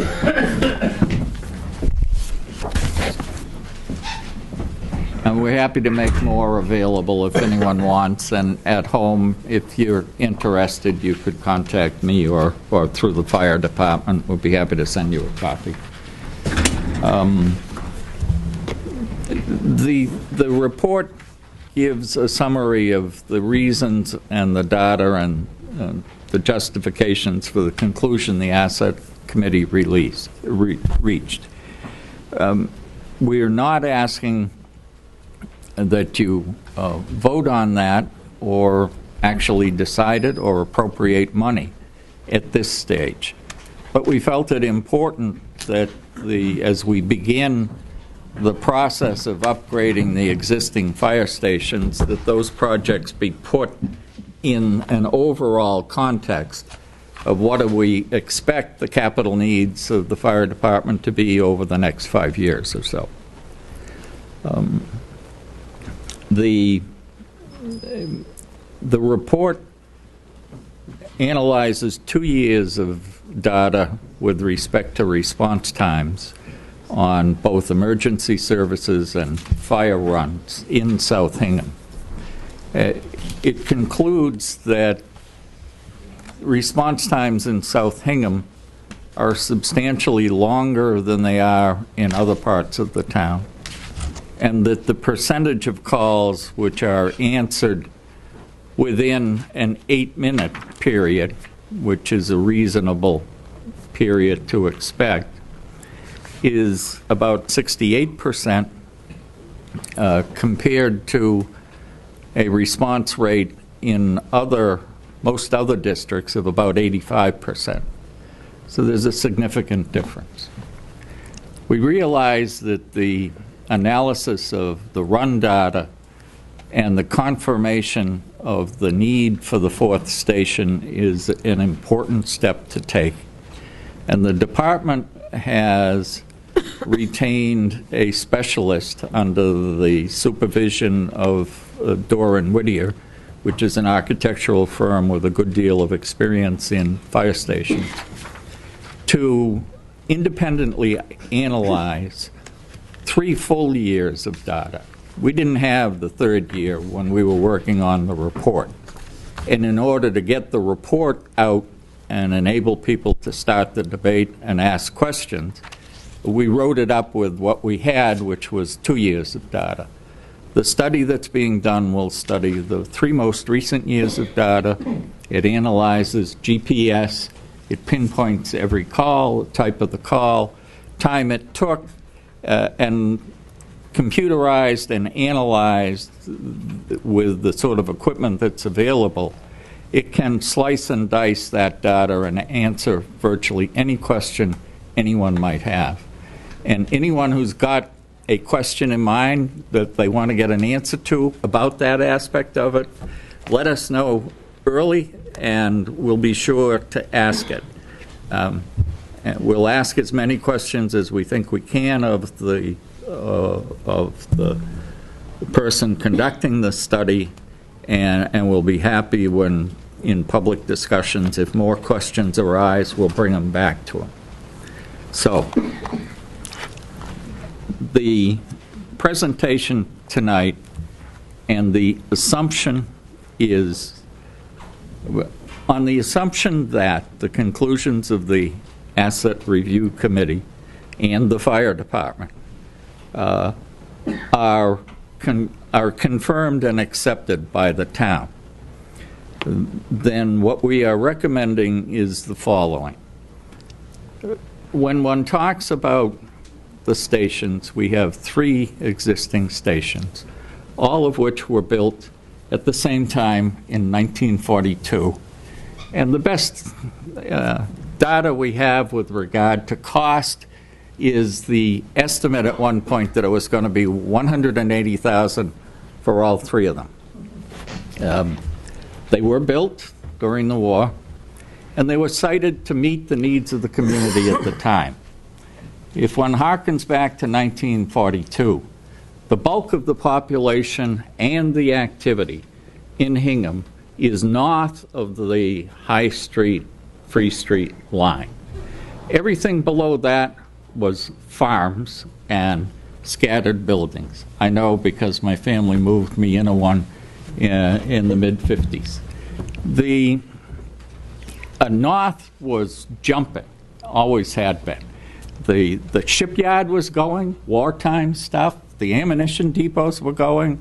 Over at Wampatuck was producing stuff. So everything was up here. They cited the 3 stations where they currently are.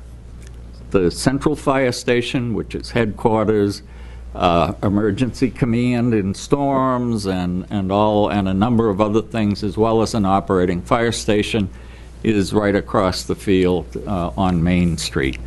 The South Station is located in front of what is now the South Elementary School, built after the fire station, right next to Liberty Pole Drive, a whole development that was built after the fire station. On the north of town, generally speaking, the department is convinced, and the committee concurs, that the location of the 2 existing stations, North and Central, are ideal for servicing this area of town. And there's no need to go looking for another location for North. It's nicely situated, so the issue is, can we bring it up to speed? Central, we spent a good deal of money on and completely rehabbed a few years ago. That's fine. South is in the same deplorable condition that the North Station is. They're duplicates. If you look at pictures of them, you see it's the same equipment. The issues with South are complicated by virtue of the fact of the belief that there needs to be a 4th station, and that when one builds a 4th station, the actual operations out of the existing South may change. There may be differences in terms of what would be the best location for that. And so the South Station, we believe, should be at the end of the progress of updating. So the recommendation is, do North first, build the 4th station in South Hingham second, renovate South or relocate it or whatever third. If for any reason you didn't build the 4th, then obviously you would have to go back and relook at the South. I should say that as a practical matter, while the town has a discussion about the need for the 4th station, which I suggest needs to occur over the course of the next year, that's not going to impact what should be done with North. North is situated well. It's 75 years old. If you walk through it as a homeowner, you know, oh my God, this is in awful shape as far as mechanicals, equipment, and obviously current building codes aren't being met because we never put enough money into it to trigger the requirement of meeting any additional code that's been passed in the last 75 years. The feasibility study and the analysis by the engineers and the consultants retained by the architects confirms that the existing North Station is out of compliance with virtually every modern building code. HVAC is out of compliance, fenestration, energy efficiency, life-preserving things. We don't have sprinklers in our fire station, and a host of other things. So the conclusion, it's got to be a gut rehab. It's a pretty straightforward one. In addition, you have the fact that firefighting has changed enormously in the intervening 75 years. We run the ambulance, we run the ALS system, so you need storage for the drugs and the medical equipment. You need a decontamination room to deal with when crews come back and there's blood or other things to be disposed of.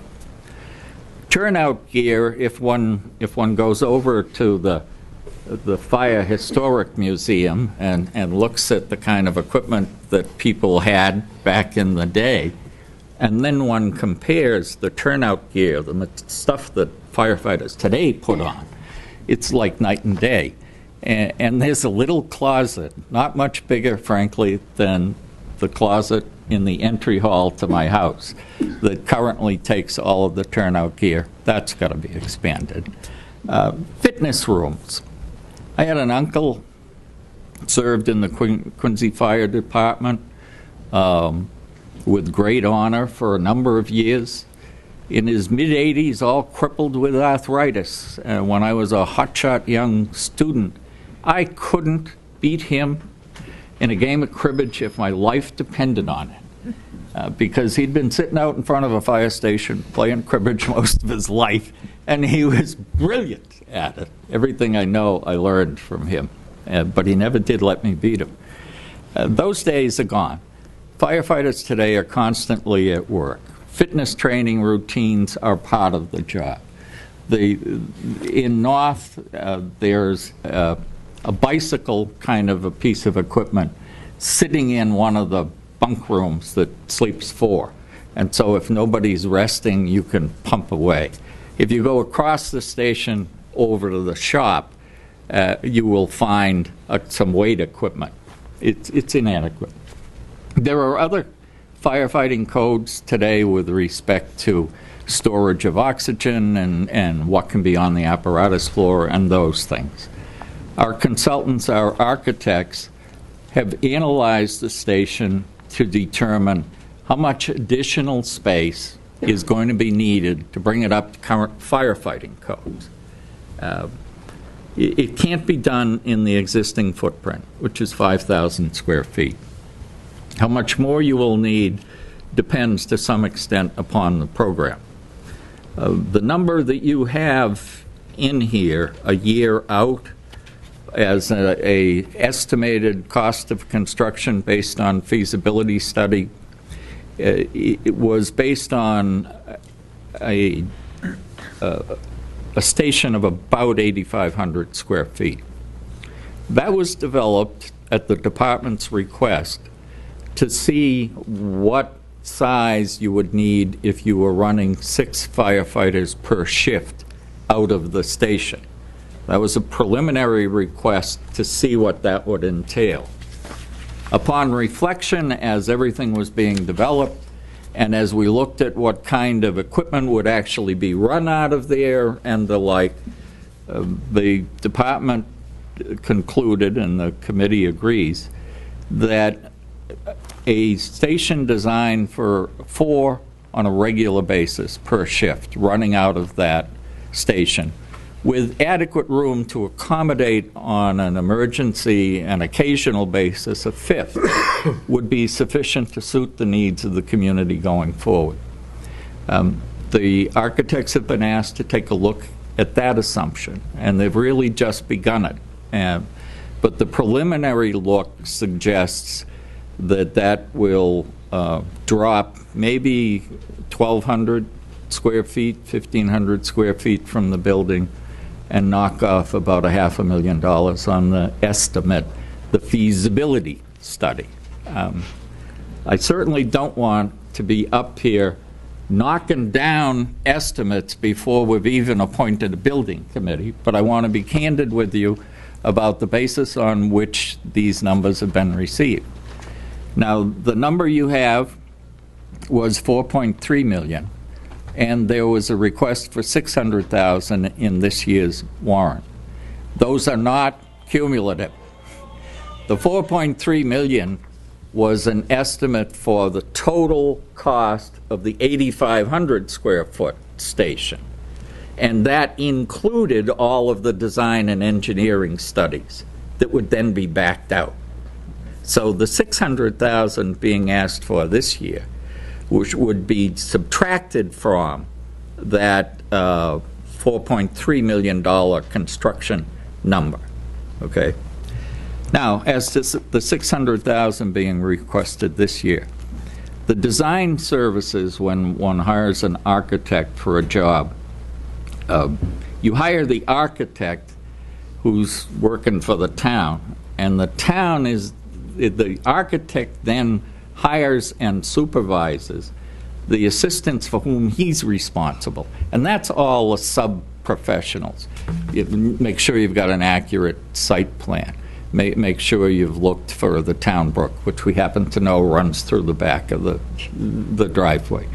And other professionals who are needed for the estimating. That's all wrapped into their price.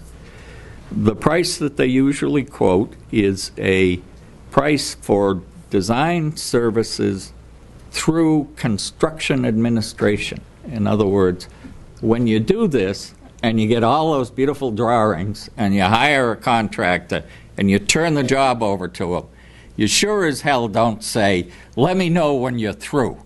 We put a project manager on the site to watch what's happening. That's an OPM, owner's project manager. That cost is included. And you want your architectural team watching them like a hawk throughout the process. So that's included in that design number. So the $600,000 number you had was based on the 4.3, which we think now is a little high, and it included the construction administration costs, which we don't have to disperse until the following fiscal year because we're not going to be bidding the project until next spring, next town meeting. The long and the short of it is, given the likelihood that the price is going to be a little less, given the fact that we don't have to appropriate the money to pay them for the construction contingency and before we've let a bid, the number you should have in there, which is comfortably going to cover all of the design services up through bid, would be $500,000. Now, looking out, just so when we're having the debate, we know what we're talking about. The fourth station that we believe is required in South Hingham needs to be, in our judgment and the judgment of the department, a 3-bay double-deep station. You're talking generally in the range of 10,500 square foot building, give or take. The people conducting our feasibility study have just been working on and are about to complete a station of roughly that size in Westwood, is it? We're working in Westwood right now. Westwood. Without this being part of the feasibility study, without having had him look at it, but saying to him, knowing you're building all of these now, what are these things running per square foot? And what's a ballpark number for a 10,000 square foot station? You're talking about $6.2 million or so. When we get to south, with these additions, the department expects that it will then be running 4 people from the new south station, 4 per shift, engine and ambulance. South, which is needed because you can't cover the distance that we need to cover from that far away. Central up here, south down there, there's too many people in between that aren't going to be within acceptable response rates. So south where it is, and where it is very good, it also goes north too. It's probably where we want it, but we wouldn't have to be running as much equipment or as big a crew out of there. And so it's possible that the renovation costs may be less. We may not have to build it out to as full a degree. And for that reason, we're suggesting basically that that's probably 4 to 5 years out, and it's very hard to say what it would cost. And therefore, we're not putting our number on it. You should know that in the feasibility study, where they had been asked to look at both of these sister stations because they were both built at the same time, their cost estimates were quite similar for the 2 stations, but we think it will go down. So our best information now, based on the feasibility study, is we're looking at $500,000 for design services now. If we're lucky and inflation isn't too high and the market is okay and the design stays kind of what we think it will be, we would be looking at roughly 2.7 or so for the construction bid for the renovation and additions to north. And we would expect to have the bid in hand and ask town meeting to vote those funds a year from this spring.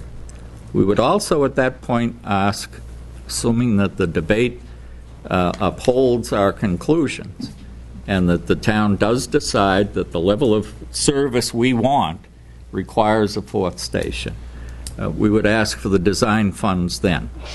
If you use a rough number of 20% of the anticipated construction costs, that leaves you $1 million, $1.2 million. $1.2 million would include the construction administration, so roughly figure $1 million to appropriate for the design. Come back the following spring with something that's going to be $5.5 million or thereabouts.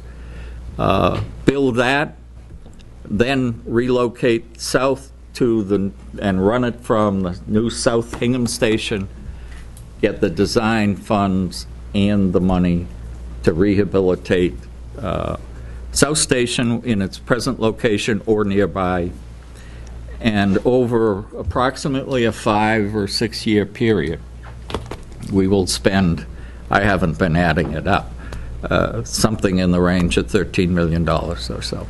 Well, it's about time. Well, after 75 years, you know, I had a colleague once who used to, whenever I was being wasteful about like throwing away a paper clip, would say, no, that's not the way we do it in New England. Our motto is use it up, wear it out, make it do, or do without. And for 75 years, that's essentially what we've done with our fire stations, and we can't do without. So the time is here. There's no real choice involved. Anyone who thinks otherwise will be more than welcome. We'll send them into the places. Just building code, non-compliance. More importantly, the kind of space and equipment and arrangements you need to run an effective firefighting and advanced life-saving ambulance service don't exist, and we need to give them to the department. Now, I've been talking too long just as the committee member. The ones you want to hear who can speak with much more authority about these matters are with us. The chief and the deputy who've worked so hard and so long with our committee, explaining until they're blue in the face things that are second nature to them, but not to us civilians, so that we can understand the needs of the department. And then Don Walter from the architect, I'm sure, would be happy to answer any questions you might have. Well, before we do that, we've known since 2002, when I first went on Capitol, we were talking, so you're right, it's about time. Yep. That we needed to do something with our stations, and we took care of Central, which is beautiful. But a lot of the credit for maintaining the two stations, north and south, go to the men and women of the fire service. That they're the ones, and they have some incredible, skillful people there doing woodworking, and their second, third, fourth jobs are contractor-type jobs. So they deserve a lot of credit for maintaining those stations and making them last as long as they have. But as Tom says, it's time. So I'll let the chief and the deputy. Mark Duff, 37 Bradley Park Drive, Fire Chief. I actually don't have a lot to add to that. I think Tom hit it pretty well, but I will tell you that the firefighters put up with a lot, and they do a lot for you. And certainly recently in the last week, as everyone knows, but the living conditions on those firehouses is pretty disgusting. And if you don't believe me, please come down and see it for yourself. We'd be more than willing to give you a tour of it. Lieutenant McIntyre would certainly do that. It's just time. It's 75 years. They're on original boilers, original plumbing, original electrical services. It's just time to renovate them, expand them. We need the exercise room. We need the gear room. The role of the fire service has changed considerably. In the 1940s, the department was running to 300 calls a year. Now we're running to 4,000. Days like today, a 20 or 30 run day is not uncommon with the events that have been going on recently. So it's just time. We need more room. We're dealing with Ebola. We're dealing with terrorism. We're dealing with technical rescue. Your firefighters are just doing a whole ton of things today that nobody ever envisioned. Even when I came on the job in 1973, ALS services are extremely important. 55% of our workload is medical calls. The event that happened down in Hingham Square, I believe it was Tuesday, Tom talked about, and Irma talked about the expertise that the firefighters have.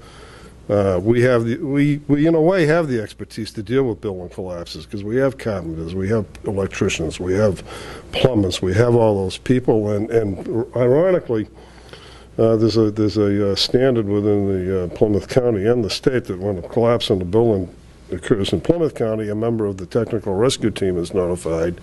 And the Plymouth County Technical Rescue Team, the team leader was Fire Lieutenant Levinson, who was another one of these people that keep these buildings together. But the time has come, and we need to get this project up and running. The need for the fourth station to me is obvious.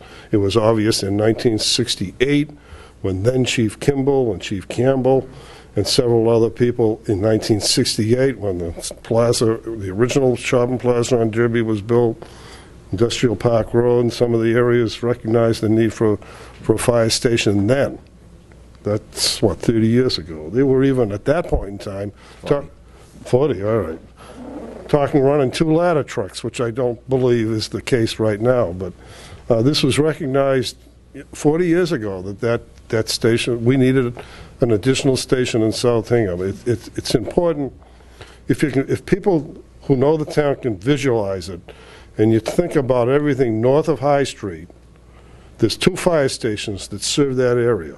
So if one of those stations is out, if North Station is out on a call over to the Foster School, and we have a call at the shipyard, headquarters, because of geographics, is close enough to the shipyard to still get over there within a reasonable response time. We can't do that in the south end of town. There's 2 stations that serve the north end of town. There's 1 station that serves the south end of town. If the engines are in quarters, a 7 or 8 minute response is normal. If that engine is out, now we're out 10 or 12 minutes. So in weather like this, it could be longer. So the need for the 4th station is there, I believe. The need for the renovations is there. I think the plan is good. Renovate north, build the south, build the 4th station, and then renovate Station 3 with a probably a little bit different mission than it's doing right now. Deputy? One thing. Yeah. Bob Olson, Deputy Fire Chief. It's interesting, and every time since Mark and I have been the management team for the fire department, when we looked at this problem and we try to address these issues going forward, which is close to 10 years now, every time we discuss what we need to do, everyone tells us, well, you're going to have a fourth fire station. And that, you don't think that that plays a part in the thinking that goes on in the renovation things, but when we were rebuilding Station 1, one of the things that we gave up when we did Station 1 was we had a 3-bay fire station. Part of the argument that was given to the committee for that is, well, you're going to get a fourth fire station, why don't you downsize this and go with 2 bays? So every time we've tried to talk about what we need to do with the fire stations, this idea of the fourth fire station keeps on coming up. And that idea impacts the decisions that you make in the design for the stations. It certainly impacts the design of our current Station 1 when, because of this influence of the fourth fire station that we were going to get, we could downsize from 3 bays to 2. Now, that was a logical argument that was made then. We agreed with that. We went with the design for our Station 1, which currently does not include 3 fire bays, but 2. Why? Because the South Hingham Fire Station was part of that whole discussion. It's impossible to discuss what you're going to do with any of our fire stations until you address the issue about the fourth fire station. It's a linkage that doesn't seem to be something that you can break. It fits the whole strategic plan for how the fire department is going to provide services to the residents of the town of Hingham. And that's why that's important. We know Station 2 is where it is. We want to move ahead with that, but we have to resolve the issue of the fourth fire station. So this is a good plan. Excellent. I may add simply that with respect to these sort of design presumptions that went into the feasibility studies, the architect has told us quite bluntly, off the record, that a lot of stations are getting more stuff than we're talking about in these stations. I think he'd be content to say publicly to the committee that to the board that the feasibility study he did is not for Taj Mahal stations. You would, I suppose, expect that, but it's always nice to get it on the record that that's not what we're doing. We haven't gone crazy with every bell and whistle that a firefighter would desire. Am I correct, Don, or do you want to speak to? No, I think that's a very fair statement. In fact, I've had the pleasure of working with fire departments for about 15 years now throughout New England. And in all of our experience doing many of these feasibility studies and designs, these 2 stations are in about as poor shape as we have seen. So, and that speaks to their age and to the fact that you've gotten all the life out of them that you're going to. The approach that we've taken working with the fire department is to really a sensible approach. If you wanted to go the ultimate route and make it a full-blown, not modern day, but I don't like the word Taj Mahal because it has a negative connotation, but you know, a supreme fire station, you probably would tear down what's there and build new.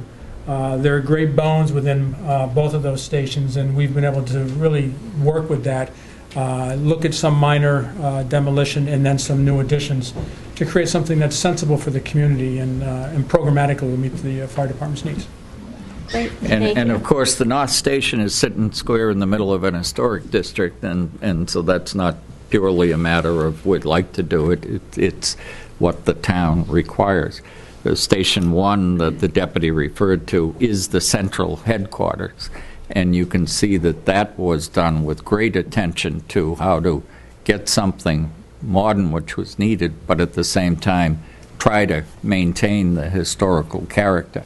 Certainly the North Station concepts that they have looked at, all of them were targeted to preserving the facade, preserving the presentation to the street, preserving some of the historic aspects of it, reducing the impact of any addition by siting it in a way that wouldn't be obtrusive. And so these feasibility studies are based on assumptions that are already built into the standards Hingham expects for these kinds of projects. So that's the end. The bottom line is we would like, pretty please, $500,000 on the warrant. Well, Tom, I want to thank you for jumping in.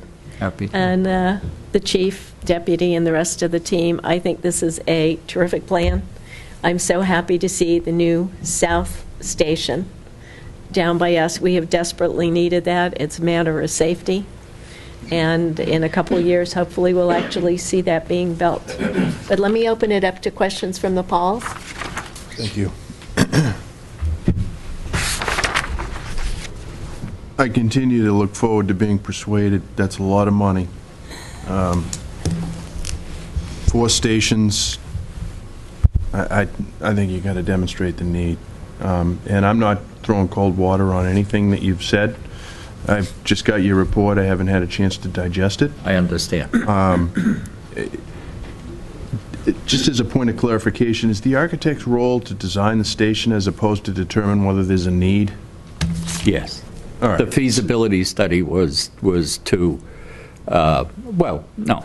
The feasibility study was to look at the station and assess its current conditions and ability to meet. He has not directly addressed the 4th station issue. All right. He's focused on the needs of 2 and 3. It is through his firm that we are retaining the consultant who is going to run the 3-year runs and everything and give us that additional analysis. But up until now, no, they have not weighed in on the issue of a 4th. Does Mr. Peterson share your view that a 4th fire station is needed?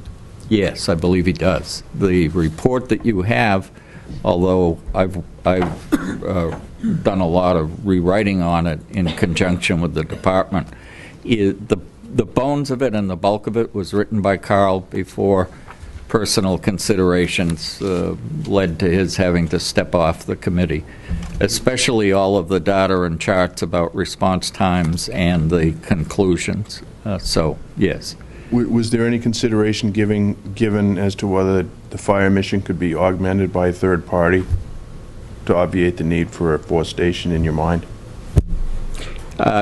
I'm happy to discuss that. I'm not sure what you mean. You mentioned that before. If that's 55% of the activity of the fire department is devoted to medical aid. Yeah. Well, how much did you say it was? I think I heard someone say 55%. Oh, all right, okay, 55, all right. If what you want to put on the table is that the town could save the money of a 4th station by eliminating funding advanced life support emergency medical services through the fire department and simply subcontracting it out to ambulances like some other communities do. That is a debate that the town can have. It's a debate we had a decade ago. The conclusion was to keep it in-house. I was active, I think I was still on the advisory committee, or I was on chairing the public safety, so I participated in that. I thought then that the idea of maintaining that through our own firefighters was a good decision and better for the community. For one thing, the revenues that are generated by the fees that are paid for those responses, Medicare and insurers and all of that, are quite substantial. And those funds help to keep bodies in the fire station that we need when you got to go out on a fire call. But Paul, even if one were to eliminate that, I may be close enough up on Main Street. I'm 1131, the fire station's 890 or so. 890? 847. 847. I may be close enough to South to say they'll get here for my fire. I can say that in 55 odd years they've gotten there in response to every fire that my sisters have set, one that I set, And they've done it in time, and we've been okay. The house is still standing. The house is still, well, but I had to renovate and add on. The fact of the matter is that I don't think we would want to go that route. It's a debate the town could have. But even if you have it, I think you still need this fourth station because you can't respond to fires as late as we are, let alone emergency. The Farm Hills area, and then, Chief, you've got an area that you can't get there from here, is what I've heard you say. And what do we have, 10-minute response times? There are actually parts of town that it's 10 minutes. On a night like tonight, it's going to be 15. Yeah, all parts of now, town, granted, right? just, Not excuse me? tonight. All parts of town, though. No. I didn't hear, I'm sorry, I didn't hear. Well, the north side, if it's going down in West Corner, that's going to take a while. Absolutely. But to go from 5 minutes to 7 minutes and then take an incident that takes us 10 minutes to get to there on a good day, and now you're out 10 or 12 or 14. I just want to address the issue of the firefighters or a private ambulance service. That you got to remember that our firefighters serve a dual role. Now, you talk about the 55% medical calls they respond to. I will tell you that number is probably closer to 50% when you take the number of automobile accidents that we respond to, thinking that it's a medical call and arriving there and finding out there's no one hurt. Firefighters serve a dual function. So when they're not pushing drugs into people and taking care of their medical needs, they're available to fight fires. You don't, and if the town chose to go to a private ambulance service, and it also chose to maintain the level of fire protection that we currently do have, then you're going to be hiring more people, not less, and you won't be saving any money at all. And when and I won't mention any names, when your private ambulances show up at emergency calls, they're going to stand there and watch us. When two firefighters or two firefighter paramedics get off an ambulance at a fire scene, they go to the back of the truck, they put their turnout gear on, and they go right into that building like everybody else does. So firefighters serve a dual function, and that's an option that you don't get with a private ambulance service. Well, with respect to that question you asked, which is a good one and is accurate, page 19 of our report has a chart of the percentage of times where the response occurs in 8 minutes or less, and the three districts that are out of line are 1, 2, and 5. In 5, which is the district that includes the West End, it is that little tip out there at the end that is the long response time. In South Hingham, let me just comment on that. Yeah.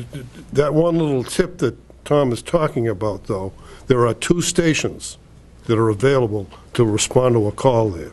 And if you look on your map, on your chart in your asset committee, you'll see that. So if one of the stations is out, yes, it's on the perimeter, but the other station can cover it.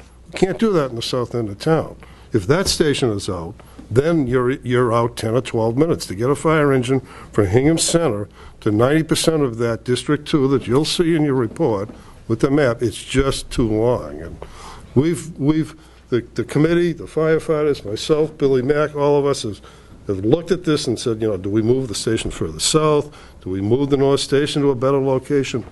Just nothing works. Unfortunately, it's the geographics of Hingham that drive the 4th station need. If a community of 30,000 people or 40,000 people could be served by 2 fire stations, if it was 10 square miles, the town of Norwood is served by 1 fire station. 14 or 15 men on duty, they run the ambulance service, 1 firehouse, 10 square miles, and the population of Norwood is around 30 or 40. The geographics of Hingham, unfortunately, drive the need for the 4th firehouse. And the growth, as you well know, because you've been pushing it, the growth is in South Hingham. I've been studying the issue of growth. Yep. And that's a very different statement than what you just made. But I think that the idea of the need for something to happen in South Hingham is a legitimate question. I'm going to play the devil's advocate, I think, because I'm the lone person looking at it like that a fourth station is going to be worth the kind of money it's going to cost. I understand it. I haven't heard what that total bottom line figure is. I've heard what it'll cost to build, but to run and equip. Yeah. Well, So, I mean, I look somebody's forward to got to all do that. the devil's work, Paul. Well, thank you. Appreciate that, Tom. Well I said. appreciate your playing devil's advocate, and I appreciate the questions you're asking. Thank you. You just raised a point that I should have addressed, and thank you for it. One of the hesitations, and one of the things we looked at very carefully about the fourth station, is it does involve costs in addition to simply building the station, and those are these.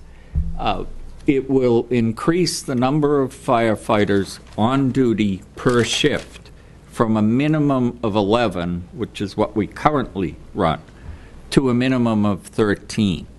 We would staff the stations, 4 firefighters in the new South Hingham, 4 firefighters at North, the 3 2+1 that are available at Station 1 Central Headquarters, and 2 at the existing south, current Station 3. Envision that as a substation of some sort for the fire department? Probably, Auxiliary? yes, yeah. More limited responses in terms of there'd probably be an engine there and the reserve ambulance. If we got to having an ambulance, we would do that. So there are the costs of those additional firefighters that will go into the operating budget. In addition, no sense building the station and not having any equipment run out of it. This contemplates 1 additional engine being acquired by the department 4 years or 5 years out when North's done, South Hingham's built, we move what we have at South into that. When we finish the rehab on 3, we need an ambulance to go in there with the people. And as we know, just having bought 2 of them last year, engines run us close to $1 million a piece. No, $500,000. $500,000 a piece. See, I'm throwing money away already. You know, Paul, I'm a Yankee too, and I understand your position, but technically speaking, this may have been something we should have been asking for 10 years ago when I assumed the role of chief. But the Yankee in me said, no, the town's not ready for it. The town's not ready for it financially, emotionally, politically, but I think now the time has come to build that fourth station. If I may, You know, I hold you in high regard, Mark. I just have to do this because I'm sitting here. in my observations, also sitting here, it's fair to talk about money, and it's fair to encourage the debate, because we're going to need to have a debate and a discussion about it. But I was struck, Tom and Chief, and when we were here the last time, when you look at the timeline, 1942, and then you look over time consistently, the people who know what we need have consistently said we need another station. But they're not talking about 5 years ago, we're not talking about 10 years ago, we're talking about 1968. So, in my opinion, the town has probably got everything they could out of those stations. We've saved lots of money, I think, because, and I think it's some risk to our town, and I'm not really willing to take that risk anymore. This report is very well done. It confirms what I believe is that we do need a station, and the debate and discussion will be how do we get there. And it's up to the people in town to vote, ultimately, I believe, to make those decisions. But as I said to you folks before, I'm very supportive of what you want to do, and I'll work with anybody to get there, and come up with the money and the funding, because I think we need it. It is a matter of safety for me, and it just makes perfect sense. Ironically, ironically, Paul, prior to 1942, the town had 5 fire stations, and one of them is 5 firehouses. One of them was just above where 66 Wilder Hall is at Main Street at Mill Lane, and the second one, Hose 4, was just above where you live, just above Liberty Road. Are you? Yeah, he's on Sentinel. I'm on Liberty. Right, but you're off of Liberty, right? Yeah. Yeah, I know where you live if your house is on Trust. Okay. Just get the engine there. But the That's point, all. the point being, there was a fire station opposite where the middle school is, so, prior to 1942, there was a firehouse up there. Well, the Tree and Park Barn was a firehouse. There was a school, too. Yep, and a dance hall. As- We won't go there. As to the point about need that Selectman Gannon just made, I want to reiterate that. We got down in all of the weeds, but I should step back to say what was fundamental about the charge the Asset Review Committee had. And that was, what do we need to provide adequate services to the community? We didn't pull these numbers out of our hat. There are national firefighting standards. NFPA is an organization that sets these standards and criteria throughout the nation.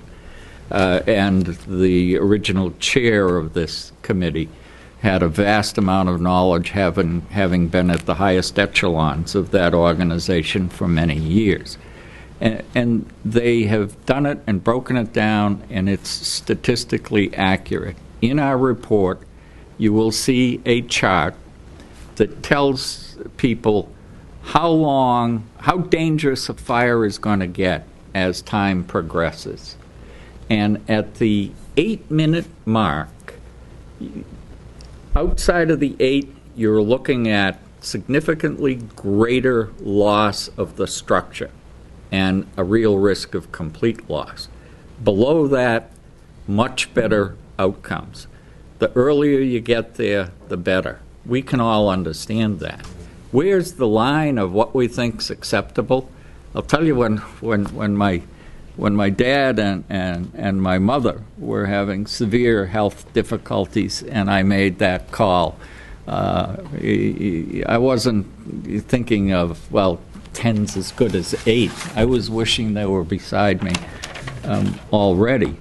And the general numbers that the department would like to achieve based on these criteria is to get to places in 7 minutes.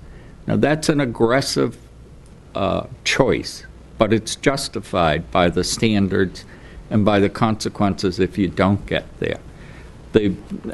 Carl said, let's use a conservative number and say 8, and it was his judgment that 8 is kind of the maximum that you should use. And that's why these charts are at an 8-minute.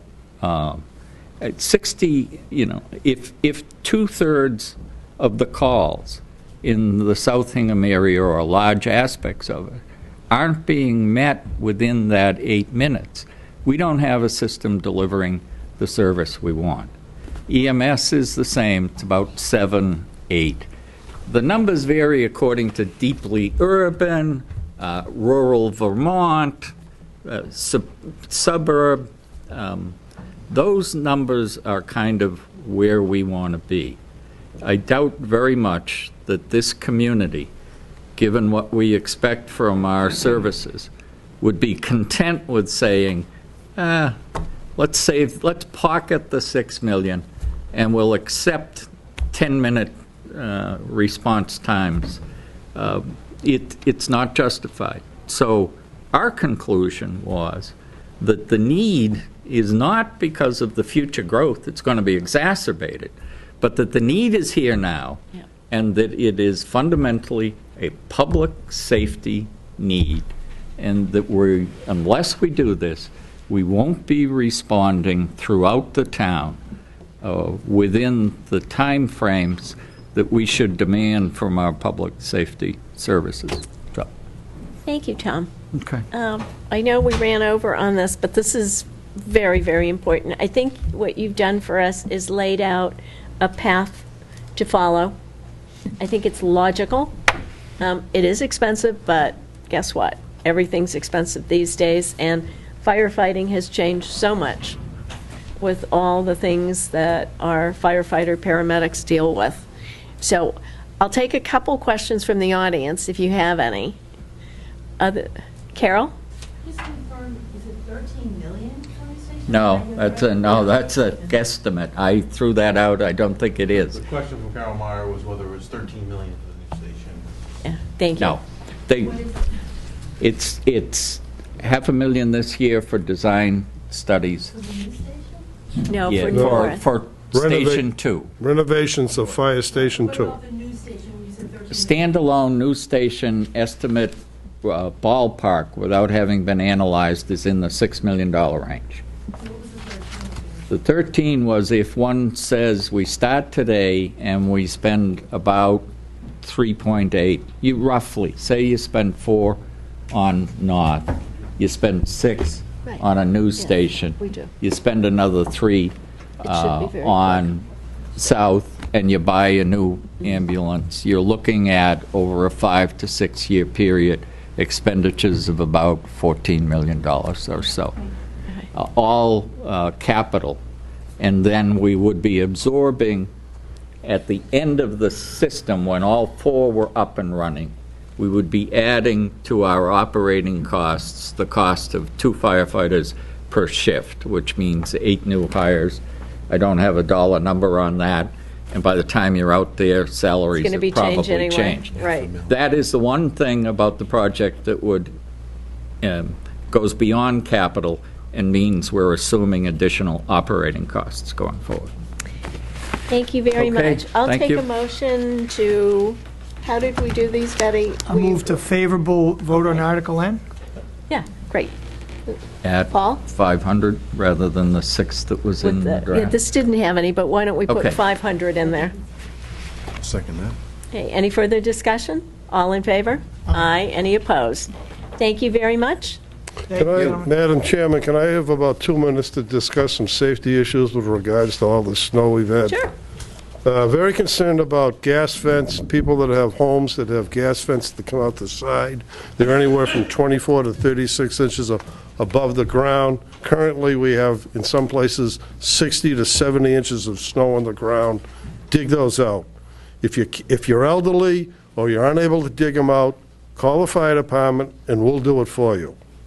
I will be very displeased if I get down there and find 16-year-old kids playing on computers, but in all seriousness, if you need those vents dug out and you can't do it, call the fire department. If you need your front door dug out because it's been snowed in, and this frequently happens in this kind of weather, call the fire department. We don't shovel driveways, we don't shovel walks, but we want you to be able to get out of your house. Call us. That's what we're here for. We work for you. There's also a group of, and I can't remember which of the sports groups, I'm sure you could find it if you go up to the sports partnership, of one of the sports teams is also, if some of the senior citizens, or if you have trouble shoveling, they'll send some kids out. I don't have to tell you to dig your hydrants out, and they don't have to be dug down to the ground. We don't need a path in them, but we need to find them. And if you see the firefighters out in front of your house trying to find where a hydrant is, and you happen to know right where it is, just come out and say, it's right here. Because if you have a snowbank that's 50 feet long, 10 feet wide, and 6 feet high, we're not going to find it. And we're in the process of digging them out. We had them 95% done on Saturday, and now most of them are buried again. Make sure you have 3 days of food in your house and the medications. We've been extremely fortunate with no loss of electricity because the light department does such a good job, and I'm concerned that that has provided a false sense of security. The possibility of that happening, and you go in 2 or 3 days without electric power, is very real. And if you haven't, and be aware of ice dams in your house. Again, if you have issues, if you hear cracking, if you see water, call us. And call on 911. We're getting some of these calls on business lines. There's not always the people there to ask them, but we're here to serve you people. And all these issues have just recently serviced because of the incredible amount of snow. And we've been very fortunate. We don't want to get any hurt, and call us. We're here to help you. Thank you. Yeah, let's. Duff and Bob, if you two want to stay on we've got to take the vote on the engines to sign the contract. I'll move that we sign a contract with Pierce Manufacturing, Inc. for the purchase of 2 Pierce Impel 1250 GPM pumpers in the amount of $1,060,000 $3,471. Per vehicle? Second. Further discussion, that's not right. Per vehicle? No. I did not say. Oh, you didn't, okay. I did I'm not. just looking, okay. All right. Devil's advocate. No wonder he doesn't want a fourth He doesn't want to station. build a station, but he'll throw $1 million. Very good. A question, is this the total including the borrowing? Or, okay, but this is the short-term borrowing, right? This isn't going 20 years. We would never borrow the truck for 20 years. It'll be part of that issue, but it won't be, actually, no, this will not be part of that issue. This is still short-term. We'll issue this at a later point in time for a much shorter period of time. We're not going to pay this over. It is post office. Yeah, we recommended the replacement schedule in 16, so don't borrow 20 on it. Okay. Thank you. Any further discussion? All in favor? Aye. Aye. Any opposed? Deidre. Thank you all very much. Okay, so we did that one. Oh, good. Thank you. Remember, you gotta get that about a foot from me this week. That about a foot from me, all right? Okay. We have audio visual. Oh, thank you, Betty. Do you want to introduce yourselves? Sure. I'm Deirdre Anderson, 31 Old Colony Road, and I am the one of the signatories on a citizen's petition for engineering design funds for Route 3A, the Rotary, and Summer Street. I'm Roy Giarusso at 2 Button Cove Road in Hingham, also assisting Deidre in this effort. And also one of the signatures on the citizen's petition. Just have to advance it. Wow. Would it be helpful for the board for us to present some background on this? I thought your presentation and the background here was great. What you didn't get, there were 2 additional rollovers. Yes, unfortunately, there were. But you can catch up on Okay. those. Go ahead and lead everybody through it. Well, as I mentioned, Roy and I, and there's several signatories of our citizens petition article here in the audience, and many neighbors, and we're very grateful for your presence. We are this citizens petition article asking for engineering design funds for the town for 3A in the Rotary and Summer Street is generated out of many years of a neighborhood group effort with welcome town support to improve safety on Summer Street and the Rotary and 3A. And so this article is all about safety. And what we are asking for, and the reasons for this are many, is that this corridor, and we call it a corridor because it separates the harbor from the town, is quite dangerous. And I wanted to give some history on the activity around efforts to improve safety on this corridor. Our particular group was formed after this rollover accident in November of 2012. And this accident was at 2 o'clock on a Sunday afternoon, caused when a motorist heading eastbound up Summer Street Hill, accelerating up from the Rotary, crossed the median and hit a westbound Jeep Cherokee traveling towards the Rotary. So, but what the history on this corridor is, we want to say that we're asking for these design funds this year because the time is now. The town has studied this corridor and committed itself to improving safety here, but we must move the needle this year is what we're hoping. In 2008, the Board of Selectmen authorized money for conceptual plans to redo the Rotary to improve safety. Those plans are available on the town website. Those plans generated a visit from then Governor Patrick to the town, hosted by the board and Representative Bradley and Senator Headland, where he came, happily announcing that they were committing transportation funds to the renovation of the Rotary. And unfortunately, those funds disappeared, and that project was backseated after the economic downturn, and the town committed itself to focus only on projects that generated economic growth. And so the Rotary at that time took a back seat to the Derby Street corridor. In subsequent years, in 2011 and 2012, the town went into a joint partnership for a project needs form with the town of Hull to look at, again, Summer Street, thank you, Ted, to look at, I'm sorry, guys, to look at Summer Street and the George Washington Boulevard as Summer Street heads east on Martins Lane, at the Martins Lane intersection, that is Rockland Street becoming George Washington Boulevard. Again, saying pedestrian, bicycle, vehicular traffic is compromised for a variety of reasons. People cannot access the many resources in this area, such as public transportation at the MBTA Nantasket Junction, or the bus stop at the 220 bus at Station Street, or open space. That project needs form was put back to both towns for further study. As I mentioned, in the fall of 2012, our neighborhood group was formed in response to a rollover accident. We had a very successful neighborhood meeting at the end of that year where the stars aligned and all of our elected representatives came, representatives from MassDOT and town managers, and where we committed ourselves to getting action on improving safety on Summer Street. We presented to the Board of Selectmen in 2013, where it was suggested perhaps a Summer Street task force would be formed, and that did not happen.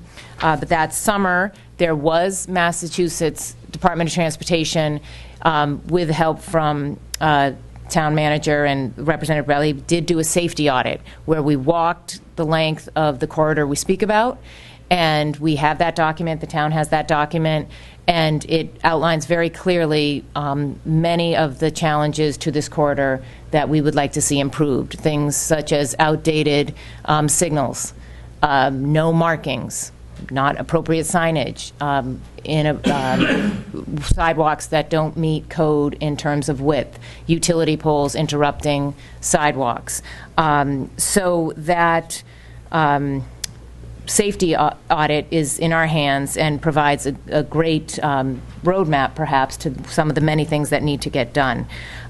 In 2014, several of our neighborhood members had the opportunity to sit in on a harbor development meeting, because in our work as a neighborhood group, it became clear to us that Summer Street safety would happen in tandem with any Rotary improvements. And of course, when you talk about the Rotary, the problem keeps backing up west, which is, well, then you have to fix Water Street and 3A. You have to fix North Street and 3A.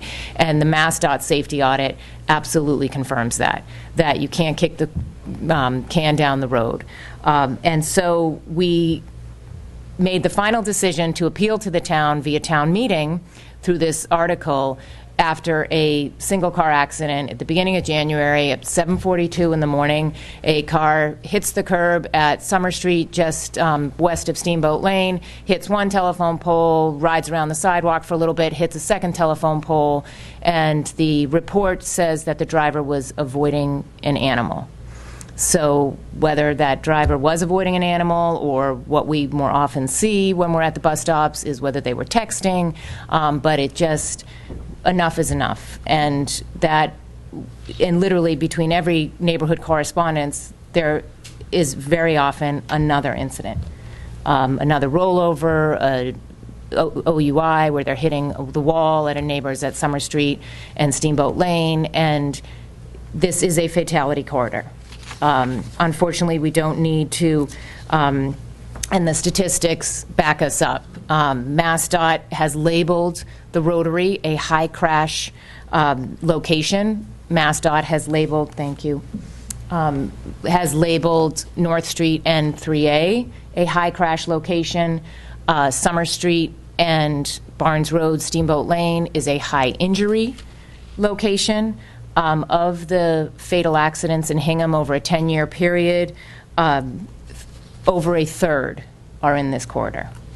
And that's keeping in mind Route 3 is also included in that study. So this photo here is a repeat drunk driver hitting a friend and her 3 children at 6 o'clock in the evening in February of 2009.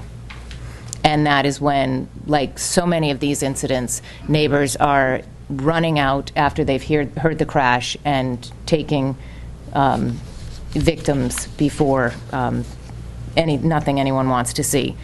As I did mention, over a third of the fatality accidents in Hingham are in this corridor, and that is why we feel that the time is now. The issues that we feel are facing this corridor are, number one, the rotary. There is very poor markings and signage. North Street 3A, there are outdated signals, inappropriate lane changes given the volume, very poor visibility of pedestrians, and poor signage visibility. The Summer Street curve at Steamboat Lane and Barnes Road, we have questions about why is this curve so prone to accidents? Is the road width a challenge? Is this road appropriate for 4 lanes of traffic in today's size vehicles? Some of the other issues are speed. We are now down to only 1 speed limit sign on Summer Street due to the accident I mentioned at 7:42 on January 7th. Alcohol debris litters this corridor, and there are many OUIs on this stretch. Outdated signals. We're very far from a really wonderful international movement called Complete Streets, where cyclists, pedestrians, and vehicle traffic are all considered in line with economic and residential areas. And our long-term goal is to make this corridor a complete street, but in the short term, we just simply are focusing on safety. The rollover accident that prompted the formation of our neighborhood group caused a wheel to jump a 6-foot hedge and land 100 yards from the accident site. The speed limit sign you see in the second slide there no longer is there due to an accident, and unfortunately MassDOT is very slow to replace what is taken out. And as you can see in some of our photographs, the Summer Street width is just not adequate for the traffic we see. The Summer Street sidewalk and continues down into Harbor is compromised by utility poles. And when there's snow like there is now, it's just simply cut off all the sidewalks.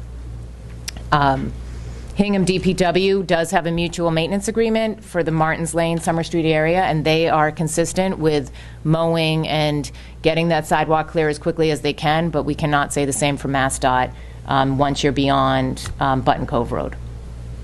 Do you want to add anything there, since that's your backyard? I have a few things to say. I'll let Okay, you all do it. right, great. And this is just another view of Summer Street looking up from the Lincoln Maritime Center. And why we believe that this is a town challenge and why we were asking the town to commit to the safety is that there's no room for error in this area. And we see athletes coming up from Lincoln Maritime Center during their training, and they run many times 2 or 3 across, and there just is, there's no room for error. At the signals at Martins Lane and Summer Street, these were checked, but again, there's some concern that there isn't a delayed red there, and that commuters heading westbound on Rockland Street turning into Summer Street will often run that light as neighbors are coming out from World's End or Summer Street, and there's been reports of many near misses. On the south end of Summer Street, where it connects from 3A by the Nantasket Junction train station, there is no speed posting despite many children and bus stops and cars speed to and from the MBTA station. That road has been down to 1 lane most of the last week and 10 days, with cars having to stop for buses, and it needs some help as well. We have done the safety audit. Town Manager Alexiadis and Representative Bradley have done some light maintenance. We have had an amazing partner in the Hingham Police Department. They have been a constant presence on that hill, catching OUIs, speeders, when we have people consistently running through bus stop signs in the morning, getting out there with the guns and trailing buses to catch these people that are just simply ignoring the buses as it stops along Summer Street. And we're very grateful for that. And as I mentioned, the DPW does maintain the section of the road that it is committed to, but we cannot say the same for MassDOT. And why we believe the time is now is that if the town can commit these one-time funds to begin the design process, where we come with no solutions here. We would like to sit in rooms with traffic engineers and all of the various constituents to this corridor and figure out what is a plan to not only make this corridor safer for vehicular, pedestrian, bicycle traffic, but in the long term, take a chance to make this amazing resource that is our harbor a place that people can get to safely. And committing the design funds, we have heard consistently from our state representatives that if the town commits the design funds, as they have done with Derby Street, then the state will build it. This section of 3A was in the transportation bond bill last spring, and it is, if we can take action as a town and get these designs and end this process with buildable plans, then we will be on our path to making Summer Street a safer corridor. I'm going to turn it over to my neighbor, Roy. Thank you, Deidre. Roy Giarusso, Two Button Cove. As treacherous as it is out there on the roads at Hingham with all this snow and ice, I'd venture to say that now is the right time if anyone wants to take a drive on Summer Street to drive Summer Street. It's as safe as it ever has been, maybe as safe since possibly the blizzard of '78. And why is that? I'm a lifelong resident of Hingham. I've traveled these roads as everyone has in this room. But if you take a drive and come visit me over on Two Button Cove, driving up Summer Street, you'll notice that coming off the rotary, you're immediately going into one lane. Coming up the hill. Coming down the hill from Hull, it's mostly one lane. Cars are forced to travel at a safe rate of speed because there is one lane. Frankly, I'd feel a lot safer trying to traverse the sidewalks, even though it might be 6 feet higher, because there are bumpers for cars to hit as opposed to jumping the sidewalks, which they do routinely. We raised my kids at Two Button Cove. We refused to allow them to use the sidewalk to access any other part of Hingham, which was not really the way I grew up, not the way I wanted my kid to grow up and my kids to grow up in Hingham, but we had no choice. This is a safety issue as Deidre suggests. There isn't a road in Hingham that's more treacherous than this road.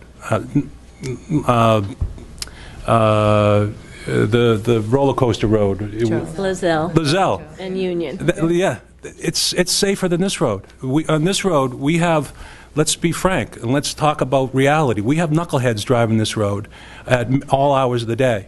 This road is a corridor to drinking establishments. Then it doesn't have to be a Friday night or early morning on a Saturday or early Sunday morning. It's all hours of the day that people are coming down a virtual highway from Hull, going at a great rate of speed because they can, because it's 2 lanes and it's flat, and they make the corner, they get the hill, they try to beat the light, and if they get that light at green, they're going as fast as they can into the curve that is a reverse curve, banked the wrong way, that isn't wide enough for anyone a race car driver would have a difficult time getting through there. And we have the size of the cars that we have now, they're wider than they were when the road was first built. It just doesn't make any sense. We've dealt with it because we've had to. Every time we've talked about it as a neighborhood group, we've heard about traffic counts. It's more than frustrating, and frankly, as town leaders, I don't think there's a safety issue that I've seen in Hingham that cries out more than this one. You can't have this being a third of the driving fatalities in Hingham. It can't be like that. we're asking that this warrant move forward for safety. We don't have numbers attached to it. We don't have plans attached to it. We just want to get it moving forward and take a step forward. And we know that there's going to be progress if we take that step forward, and we all want to be part of it. And it's not just neighbors that are concerned about this road. Anyone who has to traverse that road to get to that end of town takes their life in their hands. Anyone who is going to send their kids down to all the great activity that exists at the Lincoln Maritime Center, either using a bicycle or traveling on the road or trying to walk the sidewalks, puts their lives in their hands. So there's a lot of folks outside of the neighborhood. We don't want this to appear to be a special group. We're special because we take our lives in our hands every time we leave our street. But this is a town issue. So we're hoping that we can move forward. We want to work with the town process. Deidre and this group has worked extremely hard putting this together, this warrant article, and we're hopeful that we can get the selectmen's support. Now, how much money? Thank you very much. How much money are you looking for? We used the estimate that Senator Hedlund's office had for the Route 3A, which was as a public works project, if you were to improve the many issues that MassDOT highlighted along the 3A corridor at North Street and the Rotary and Summer Street. As a public works project, it would probably be in the range of $6 to $6.5 million, much like Derby Street. So we extrapolated from that and cross-checked our estimates with town engineer Roger Fernandez, who also put this in his wish list for capital, that design funds to sit in a room with a traffic engineer and come up with buildable plans over a multi-year period would probably be upwards of $400,000. So we were hoping that perhaps, like the town tiered the Derby Street design funds, that we could ask for $200,000 in year one, followed by $200,000 in year two. We understand there may be alternative ways to fund this. So as Roy said, we are not beholden to a specific number. But we want to be realistic that of a public works project of this size, you are talking, definitely in the six figures for design funds, just a matter of course. Excellent. This is very good. And there have been two other rollovers. One at the Rotary, which required a transport, and then that was speed. And then there was one due to ice close to the bathing beach area. Yep. And that, do you want to turn the lights back on? Thank you, Ted. Yep. Ted's going. And also, due to ice, there was a middle school bus, rear-ended with the children evacuated at 6:30. So it's, it's sad for it to take a major weather event to quiet Summer Street. But it's true. Like, I went out and took a picture for the neighborhood to say that this is, it's a corridor in desperate need of safety improvements, and we would love the board's support in putting forward this article. Well, I thank you for bringing it to us, because over the past year, and I've tried to keep Deidre in a loop, I've been talking to Patty Leavenworth, who's the chief engineer at DOT, and I've gotten to know her through the policy committee that I sit on, and they are trying to redo the TIPS process, which doesn't help us right now, but down the road. And my latest conversations with her when I found out about your citizens petition was, how do we get a little money from the town and then we come and get money from you while we wait our turn on the TIPS process? Because Derby Street still has priority. And there's some new things happening there. Unfortunately, the woman that was supposed to give me the information had emergency surgery. She works for Patty. And they're a little distracted now because Patty also has all the groups that are responsible for trying to help with the cleanup. But there are things that are going on that may help us. And the time does seem right now. One of the things they are going to put into place is, if we get design money, and if we use, they're going to pre-qualify consultants, which is interesting, much like they do on the school side. where if we use one of those consultants, they may be more willing to give us a little bit of design money so that they know the quality of the work that this person or firm does. So I think you're right, the time is now. How much and whether town meeting will support it is another thing. Let me open it up to the two Pauls. Sure. Thank you for coming in. Reverse serpentine curve in need of full depth reconstruction. You know, in an ideal world, there'd probably be a land taking there to do all this. I remember as a young policeman, Muzzy's Corner had 6 fatalities in 1 year, and I got tired of going there. Summer Street Hill got lowered. I mean, over time, things are changing. One of the reasons I proposed reactivating the Harbor Development Task Force was because I think that the Summer Street corridor is part of the harbor itself, and it's a bigger question. And the kind of over-the-horizon view that that lay of the land needs is going to require, you know, input from, you know, planning board, harbor people like yourselves, so that if there is consensus on what should be done, I mean, I've heard people say, oh, take the rotary out. I've heard other people say, oh, don't take the rotary out. I know there's a huge gas line there. I know it's the arterial roadway into the town hall. You know, do you interrupt that and draw traffic onto Kilby Street, onto E Street? I mean, these are all big questions. Where's Steamboat Wharf fit into all this? I mean, you're probably saying to yourself as I speak, oh, I've heard all this before.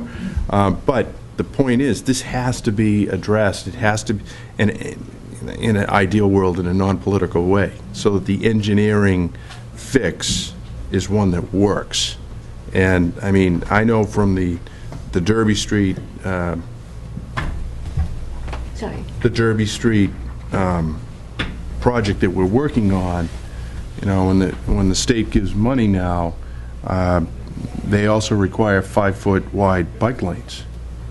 I don't know if the state would be all that hepped up on removing a lane of travel in each direction. I don't know what that means. I mean, there are a ton of planning questions here, a ton. Time's got to start at some point. I'm just trying to figure out how best to spend an awful lot of money, because I do think that this is going to take a ton of money, and it's probably going to be resisted, some of the proposals. Well, I think one of the good places to start is that road audit that was done. That was excellent, and that did have some short-term things that could be done for not quite as much money, but that's a good starting place. Striping, clearing off the brush, things like that, but I think that a more substantive solution is really needed for that area that recognizes, you know, the free flow of traffic, pedestrian safety, you know, the historical aspect of things. I mean, you've got a great stone wall up there. I mean, I remember when the houses existed there without the berms. I mean, I think they put that in the late 70s. Mm-hmm. So people have been kind of reacting themselves to the realities of their environment. But I think they've reacted as best they can, and, you know, I don't like going through that serpentine curve at all. God love you for living up there. It's, you know, and Bonds Road, you know, where you just, you know, I mean, it's dangerous. So I have no quarrel with what you're saying. I'm just trying to figure out spending the people's money in the best way to get a good fix.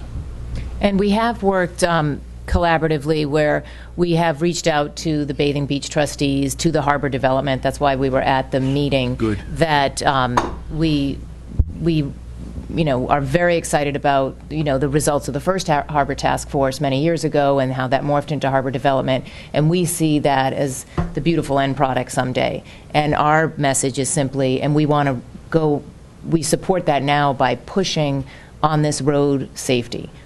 the economic development of this will be limited. You know, you have the harbor on one side, but even the, you know, very busy economic revenue generating place on the other side all benefit, whether it's the Stars or the Fruit Center or the connecting this to downtown. It's what this town has talked about in so many different forums and so many different goals.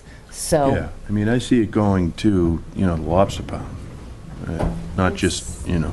That's where we defined it. Yep.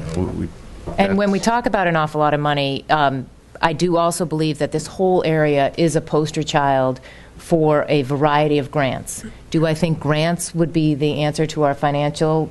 No, I don't. But it's multiple municipalities, its connection to open space, its connection to public transportation.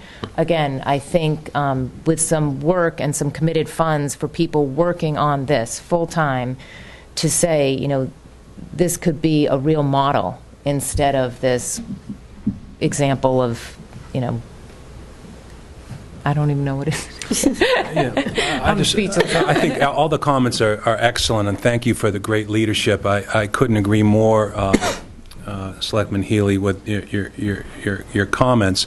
And I think it does need to be part of a master plan, and I think the plan needs to be robust from Martin's Lane to the Lobster Pound. That's this, excuse my expression, armpit for Hingham doesn't need to be like that. We're too proud people, and the town is too beautiful not to be taking this area of Hingham and make it a gem. It's just been, we just haven't had the leadership, haven't had the money.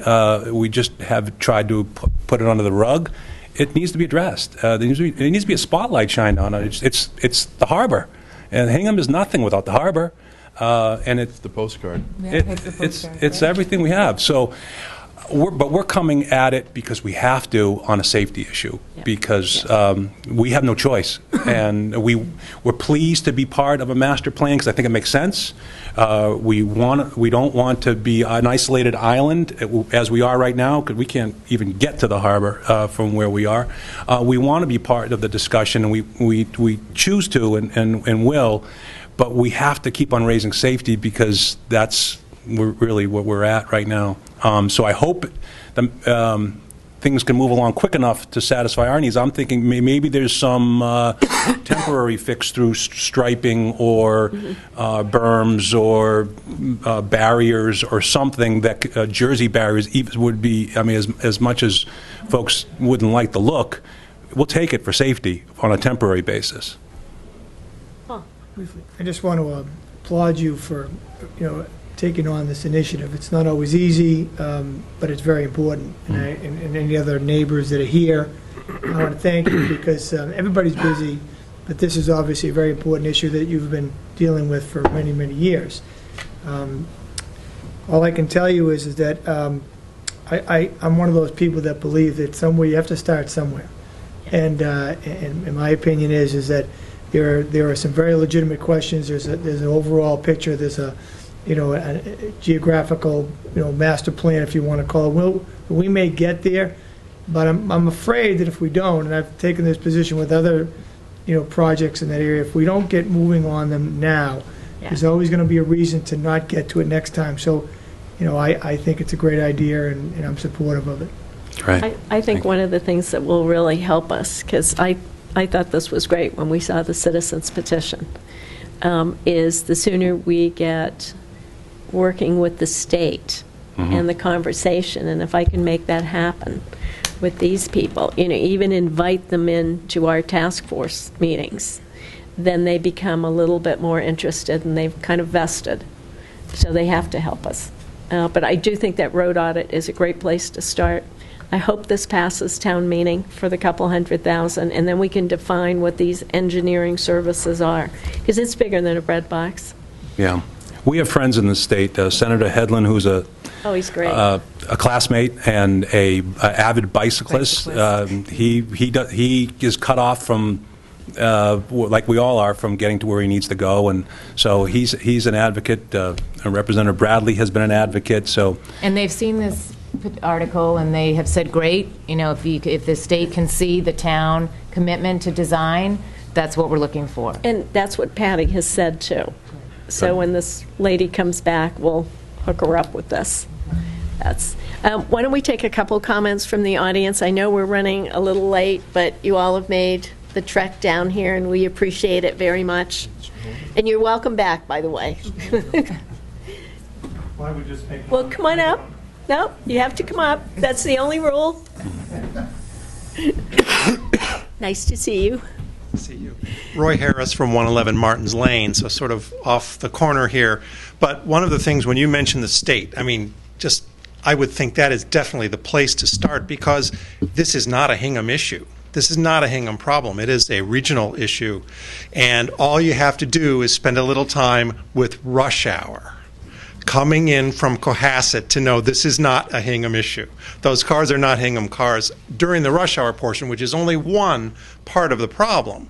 But during that rush hour, everything just gets tripled. All the problems are just made much worse. And trying to sneak in from Steamboat Lane during the rush hour, heaven help you, or Lincoln Center. So I just think that's it. I mean, a comprehensive plan, isn't that the place to start? Whether it's with grants or working with the state, to get that map there, that bottom map there, is where you start to look at a comprehensive plan. That's just my thought. Thank you, Roy. Who else? Now, come on. You all came down here. Nobody wants to speak? I'll just say one thing. Come on up. Is this microphone, or should I check up there? My name is Laura Achitella, and I live at 4 Boulder Glen Road. And I just want to thank Deirdre for all she's done. And Roy, I'm meeting you this evening, but thank you for all you've done too, and all of this task force, all of this neighborhood group. There is going to need to be a lot of debate, but when Deirdre first approached me and was talking about this, she said the reality is we're in between fatalities.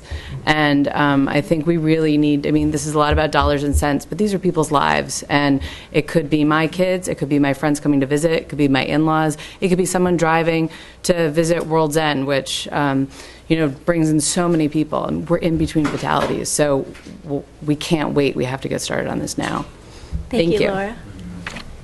Okay, I'll take a motion then to move this along. Do you want? Sure, I'll recommend favorable action on citizen petition Article Q. Second. Any further discussion? All in favor? Aye. Any opposed? Thank you all. Thank you all very much. Thank you. Great. Now we just, now your next chore is to show up at town meeting. Absolutely. Got it on the calendar. You're not off the hook. Okay, let's do the lease on Barnes Wharf.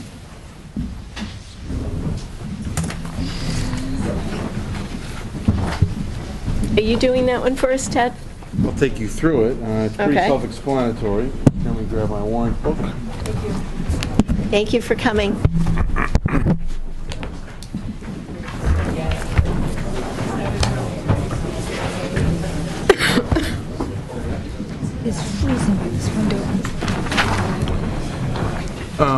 So Article R, as we're titling it. Yeah, can we get you all out of here so we can, not that we want to be rude, but.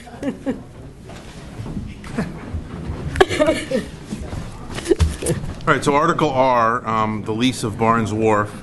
Will the town authorize but not require the Board of Selectmen, for consideration on such terms as it deems in the best interest of the town, to enter into a long-term, non-exclusive lease with a non-profit organization for operation of a sailing and rowing center on a portion of the parcel of land shown on Assessors Map 51, Lot 58, known as Barnes Wharf, or act on anything relative thereto.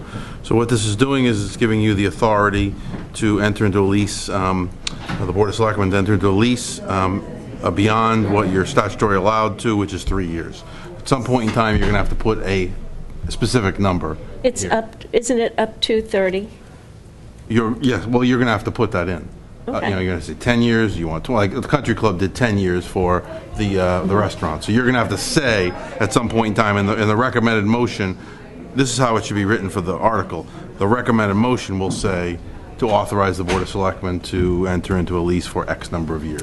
When we originally, several years ago, discussed this, the longer-term lease, it was the number 30 was thrown out on the table. as up to 30 years, and whether it's one 30-year contract or 10 with many renewals. And it was to allow the upgrading of the existing facilities there so the kids aren't drinking from a garden hose, and get sewer in there and make some changes and upgrades to the actual wharf itself, to the longer-term creation of a maritime center. So that's why 30 years was if it can be done for longer, then the recommended motion should say, what's the maximum we can do? I don't know if there is a maximum, quite honestly. I mean, you leased the police station for 99 years. 99, I think that's a little... So, I mean, maybe from my more. perspective, what I've heard when I negotiated the last lease with Lincoln Maritime was that they had an inability to provide those improvements that you indicated without having... they had money, they had donors willing to contribute, but they did not have the ability to say to the donor, yes, please give us this money and we'll build this, when they didn't have a long-term lease or therefore ownership interest in the property. And that was a conundrum for them, as they mentioned several times in their article. And so this would give you the ability to do that. As you know, we have an RFP out for a sailing and rowing center on Barnes Wharf. We have one proposal in, and I'm in the process of reviewing it, and hopefully be done with that by the, well, if it stops snowing, maybe by the end of February. Is that a nonprofit group that? I believe it is. I haven't looked at the specifics of the proposal because I'm waiting for, I generally don't open and start. We opened it, recorded who it was, but we didn't get into the specifics. I was just reading the article. I believe it is a non-for-profit. Okay. I mean, I'm open for people's discussion about the time. I have a little uncomfortable going too far, out, not because I don't want someone to be, comfortable enough, but I don't want to also give the impression that we've basically tied it up for life. I don't know if that's what we want to do. I think we... Great. Yeah. So. Paul? I agree. With what? What Mr. Gannon said. Yeah. I'm in agreement with my colleague named Paul. About what? Paul Gannon's comment was that he thought we should be cautious tying it up for life, and I agree too. I would say that the difficulty of getting this kind of blanket authorization from town meeting, town meeting has had very animated conversations over the years about giving this kind of approval. In fact, the requirement that we tell town meeting what we're going to do with land we're going to dispose came out of a process like this when town meeting was disaffected by a previous board's attempt to manage a property. So I would say that that's why I have fairly high on the list, just that every storm event keeps pushing everything back a little bit, is the review of the RFP for Barnes Wharf, because I think the two go hand in hand. I don't think town meeting is going to say, sure, go ahead, lease it to whoever you feel like for 30 years, or up to 30 years, unless they had a sense of what you're going to do down there. So that's why that RFP is important. That's why we need to see what it says and see how viable it'll be. I have contacted a couple people to help me with that review process. I think, like I said, we should be able to get it done by the end of February, beginning of March, but every storm that we get just distracts from our ability to do it. So, DJ, did you want to make some comments? Sure. Come on up. I'll open it to the audience now. I'm DJ McKinnon for Alexander Way in Hingham, and I'm Rick Pedoni, who's the president of Lincoln Maritime, actually asked me to stop by tonight because he was unavailable. I'm happy to make kind of some general comments. Lincoln Maritime did respond to the RFP, and probably the general comments that would make sense, just to kind of give you a little bit of perspective of the response, is that their proposal is to address the needs of the community for recreational rowing, for high school rowing programs, and basically all the programs that are taking place today on the wharf.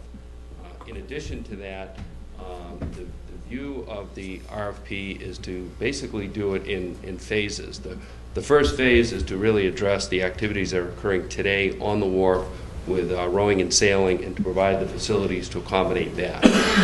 There was a master plan done a couple of years ago which provided kind of a long-term view of that area, contemplating certain traffic improvements which might take place, which are a big topic of discussion in the hearing just before this, which could contemplate a larger facility on the site. But right now, the response to the RFP really contemplates just taking care of the activities that occur on the wharf today, with the hope that when and if there are traffic improvements, additional parking, a future expansion could take place.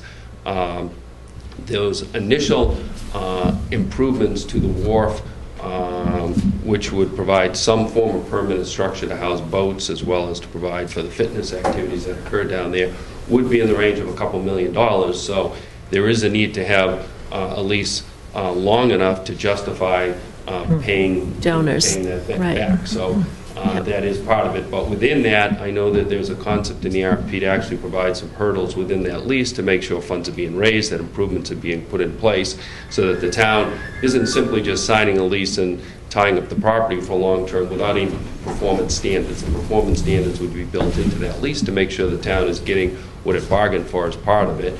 And all of these facilities that would be provided would be town facilities and would be built to the appropriate standards that the town would contemplate. So I think that provides kind of an overview. I know, Ted and the committee that's going to be reviewing the RFP will come back with a recommendation to the board, but I think hopefully that gives some perspective as to what you can expect to see as part of that. The one thing we'll say, unlike many of the articles that we hear tonight, this is all a privately funded venture to provide these opportunities to the town. It provides it of all ages, from little kids up to senior citizens, again, at no cost to the town. But the other thing that it really does, I think, which is important, is people in this town like to associate themselves, with the harbor, with the water. What's provided at Lincoln Maritime is probably one of the only activities in the town where people that don't live on the water or don't have boats of their own to provide them access to the water, people can join Lincoln Maritime, have access to sailing boats, have access to cruise shells, and actually have the opportunity to get on the water and enjoy these healthy activities that they can provide. So I think it's a great service for the town. It can be done at no cost to the town and available to all. And within the programming is also a feature that if people can't afford the programs, they do have scholarship programs to make sure that everybody can take advantage of these opportunities. So maybe taking what DJ said and the RFP, maybe we hold on to this one. Great idea. Until we see what the staggered. Especially since this is not a financial article. This is a permission article. So, I mean, certainly we want to get this in the warrant. Yes. Which, Betty will give you at a later point in time the exact date where you have to end time, say 11:59. It won't be in there. And I assume we'll push as best we can on that date, given the situation we find ourselves in, missing 2 days a week. I think I got a question from a reporter a while ago about what the impact of missing 2 days a week has been. Not so much on the day-to-day activity of people coming in the building because they're not coming in because they can't get here, but it's really on our meeting schedule. This is our busiest time of year. We have dozens of boards and committees. They're all canceling, they're all rescheduling, and they're all stacked up with one needing to do something that the other one has to do. Advisory's waiting for you. You can't meet, so that's what's getting a little bit of a problem. We need the input from other people. I do want to thank you all the way from the distant outposts of Alaska somewhere. Were you able to answer your email and give me a contact that I needed to get? So I appreciate that, DJ. We've made that contact, and we're scheduling those meetings. So. DJ, my only comment would be, I've been a big supporter well before we had the Selectmen's Cup, by the way. No, kidding aside. I just think it's a phenomenal thing for the town in many respects. I think that what you guys do and Lincoln does and what I anticipate being proposed over a long period of time, mind you, it will be just, it'll be just phenomenal for people for all the reasons you said and many more. And I think I'm just hoping, I mentioned it tonight because I want to put something together that's palatable to town meeting and at the same time satisfies the people that are proposing this project and also people that are going to input some money and finances, and I just want to make sure we all work together to get it done right, that's all. Well, Tally and I were there when Nick Kokinos and Brian Curtis and Jenny Gray built the first of Lincoln, and the services they provide to the town and the joy of teaching the kids how to row and sail is really sensational. So I have to echo what Paul says, and how we figure out the timing and how we make it all happen. It'd be super. You and I have talked way too much to have happy talk. I'll just wait to hear what the RFP says. It sounds interesting, I will say. And I appreciate the flagpole addition. And maybe, Ted, just in terms of, if I could ask, in terms of maybe prioritizing this RFP, in terms of what other things we're doing. I know you, and I've said it many times, you do have a full plate, you tend to focus on things, and I would just ask if we can get through this as quickly as possible so we can get some feedback and get this thing moving one way or the other. Right? And then we can have a much better conversation on the lease warrant article. Yeah. That would be helpful. And I appreciate that. I mean, I'd like to hope with only one response to the RFP, it's not as if it's well, that certainly did help. That responses that has to be made. And the other thing I guess maybe I should do, just so, because people have asked me this, just very quickly, physically what's being discussed is if you look at what happens on the wharf today, you've got the Curtis Boathouse. Behind the Curtis Boathouse, you see them stack all the boats on land, and then behind that is the open pavilion. The open pavilion is used basically for the fitness training in the spring and the summer and the fall. It's a little chilly in there in the winter, so they move that to an outside location. Basically what's being proposed is keep the existing Curtis Boathouse, actually winterize it, and then directly behind it, between the boathouse and the pavilion, which is where the boats are stored today, that's actually where you would build the first phase of the boathouse, of the future boathouse. It would be connected architecturally. We've got a great concept done by our wonderful architect, Al Kearney, as to how it can blend with the Curtis Boathouse. But that would essentially be the area to store the boats on the first floor, with a second floor portion that would allow for the fitness training. By doing that, you can actually remove the pavilion and actually have more area available on the wharf than exists today, because you put them in one structure. That actual structure would be a permanent structure if it lasts for, if nothing happens with the traffic of the rotary for 3 years, that's fine. If nothing happens for 10 years, those structures can remain as is. When and if more land is available, there is a possibility, if it's warranted, that the Curtis Boathouse could then potentially be relocated somewhere else, and that building could be expanded towards the street. So the work that would take place in this phase is permanent work. It would all blend in architecturally, and it's designed to really take care of the activities that are occurring on the wharf today. It's not designed for any expansion of the activities on the wharf. So we know the parking's not ideal, we know some of the other things not ideal, but we work with it, and it works pretty well. We really just want to make sure that we can take care of the programming that's occurring today. So that's kind of the short version of the plan. Thank you. Thanks for doing that. So Thank you, DJ. we'll hold on to this one. Okay. Okay. That is the end of all of our warrant articles. We ran a little long, but they were important warrant articles. You have a few votes left. Yep. I would tell you that I do not have a report for you other than what I've talked to each of you about. It's been a little bit of a hectic week here.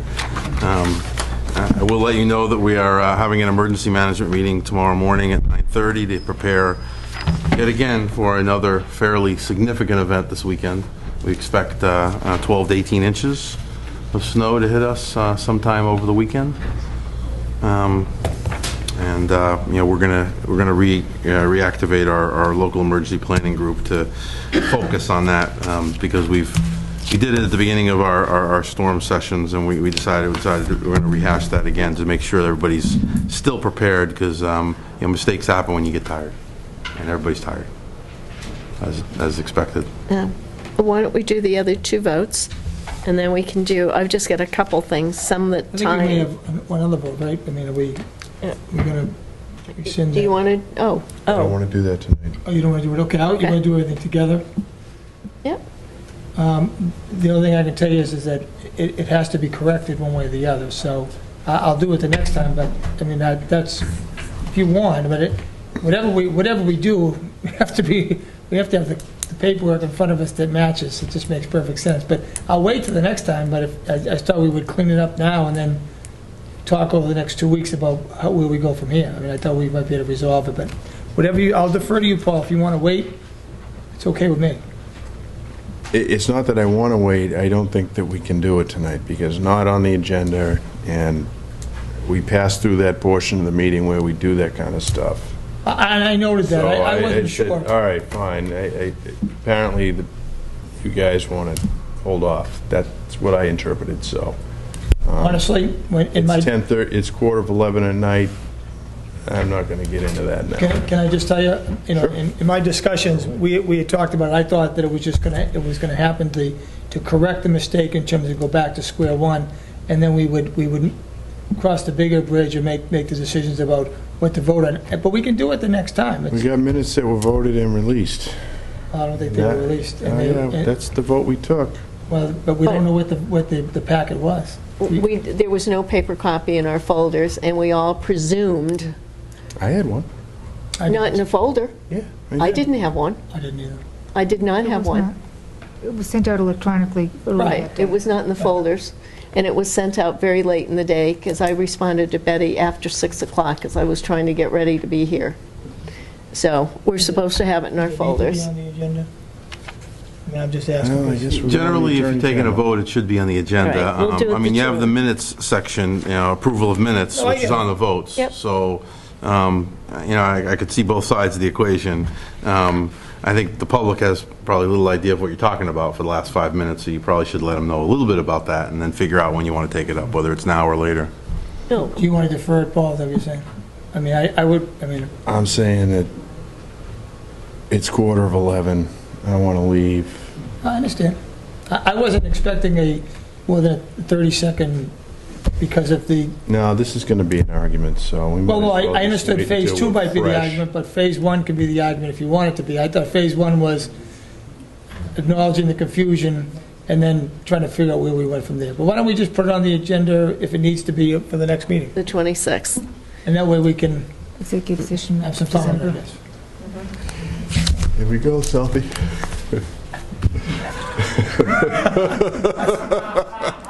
All right, so you have some other I like votes. that. I'm missing the humor here, but that's It's okay. all right.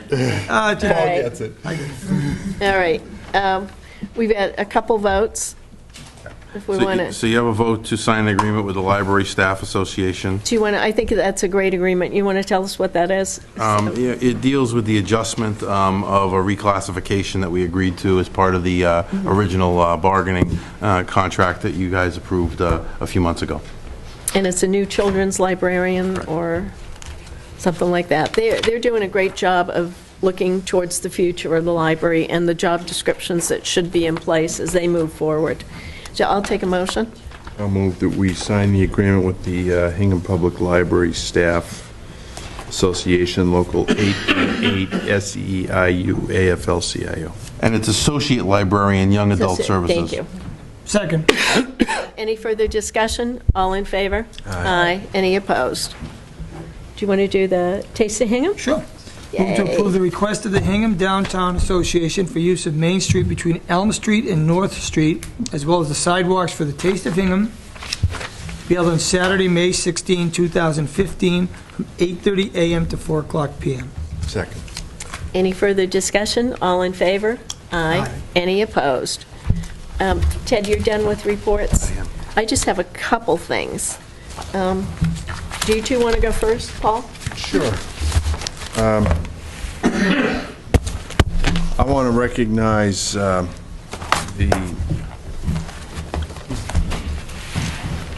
strong and effective response by the professionals of this town to the Lincoln Building collapse. I was down there shortly after it collapsed, surveyed the scene briefly, and then promptly left to allow them to do their jobs, and they did it superbly. Today I was down there, spoke to Michael Clancy, he's our building inspector. That's a dirty site. because there's asbestos in the debris. That's going to be hauled to the great state of Ohio for disposal. That's going on now. If you're curious, and I confess to being curious myself, watching it come down, by all means check it out, but stay out of the way. And there's, debris comes down, it bounces, there's a lot going on down there. There's police details, the town's on it. It's a protected site. At some point in the future, the significant set of the skill set of the planning board and the ZBA will be put to work figuring out what's going to go there in its place. And I just urge the public to be patient. We lost a building in the square in '88, and there was a big hole there for a long time.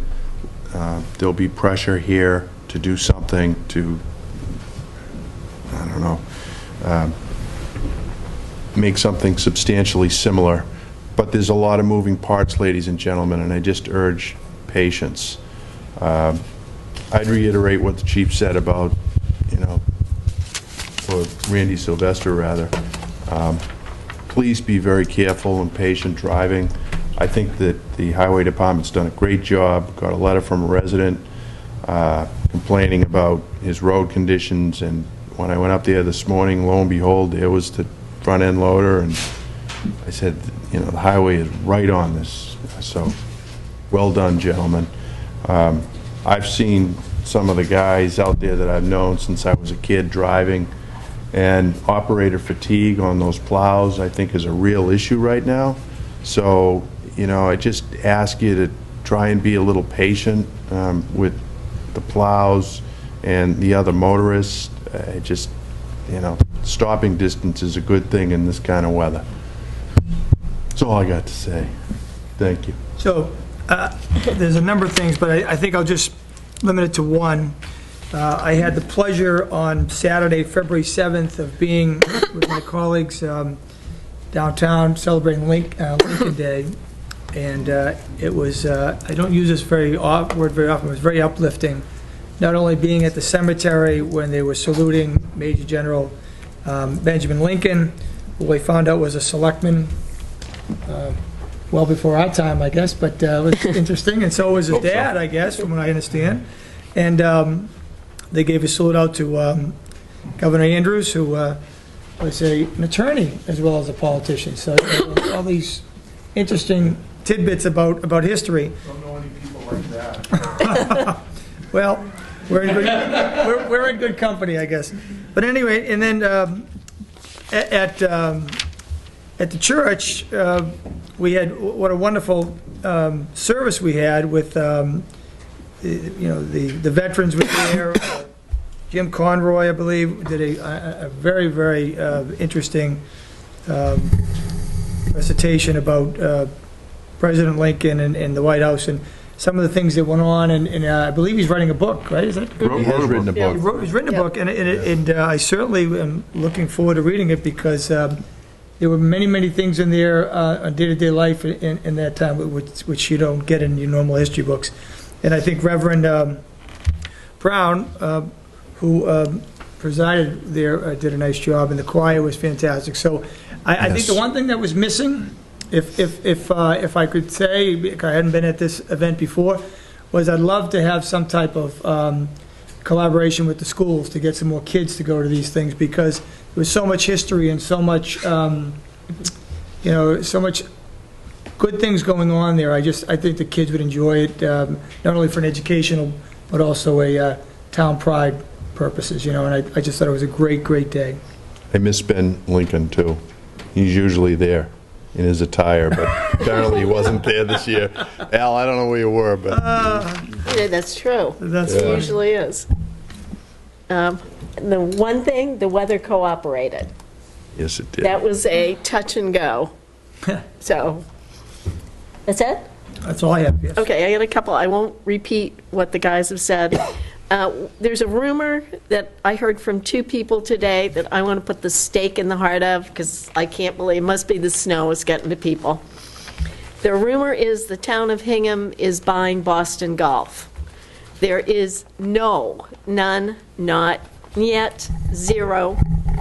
The town is not buying Boston Golf. So, also, don't take your kids down to the snow farm to play, even though this kid went down there. It's very dangerous with the high piles of snow, and there's a great concern by our police department and our firefighters that the kids are going to get buried in the snow. So please be very careful about that. I want to single 2 people out on the Lincoln Building roof collapse. I went down there early and then hung around for a while, then went back and spent a couple, 3 hours there while everybody was talking about stuff. There were 2 people that were there the entire time. It was cold. I don't get cold but by the end of the day when the sun went down, I was cold. And I want to single out our building inspector, Mike Clancy, who did an awesome job. He's still doing an awesome job. He was down there today. I spent quite a bit of time with him down there today, having him explain everything. And also Captain David Damstra. He's our fire prevention officer, and they gave him the assignment of talking to the press. So both of those men were down there for the entire duration, and I don't think they went inside for very long. So that was a very long day. What's happening, they're pushing the building into itself to get it down before Mother Nature takes it down for us. And then they're going to be loading it into the semis and carting it off to Ohio. And the reason, as Paul said, it's a hot site. The shingles are all asbestos. There's lead paint everywhere. The inside, the floor tiles are asbestos. It's an old building, folks. So all of that, and they have to take extra precautions, which is why you'll see the big fence, you'll see polyethylene everywhere. So it'll be a process, and it's going to take anywhere from 5 to 7 days. So it's going to seem like it's quick because everything's being mushed into the inside of the building because of the blizzard that's coming. 2 things, important things. Hingham High boys wrestling team, 3rd consecutive year Patriot League champs. So way to go. But then there's the girls. We did better. For the 6th consecutive year, the high school girls track team are Patriot League championships. So I think that's a great way to end this. Great stuff. Awesome. It really is. The 6th year, that's like unreal. And the 3rd year for wrestling, awesome. Okay. Liza O'Reilly's daughter did pretty good in the swimming thing, too. She got like a state champ or something. Well, we've had a bronze in the girls' state wrestling, and we had 2 or 3 in the swimming. Yeah. I'll pull those out of the paper next week. Okay, I recommend the board enter executive session to discuss strategy with respect to real estate negotiations because discussion in open session may have a detrimental effect on the negotiating position of the town. The board will not resume open session this evening. Roll call vote. Aye. Aye. And good night. We'll see you in 2 weeks. It's vacation week next week. That's our laptop?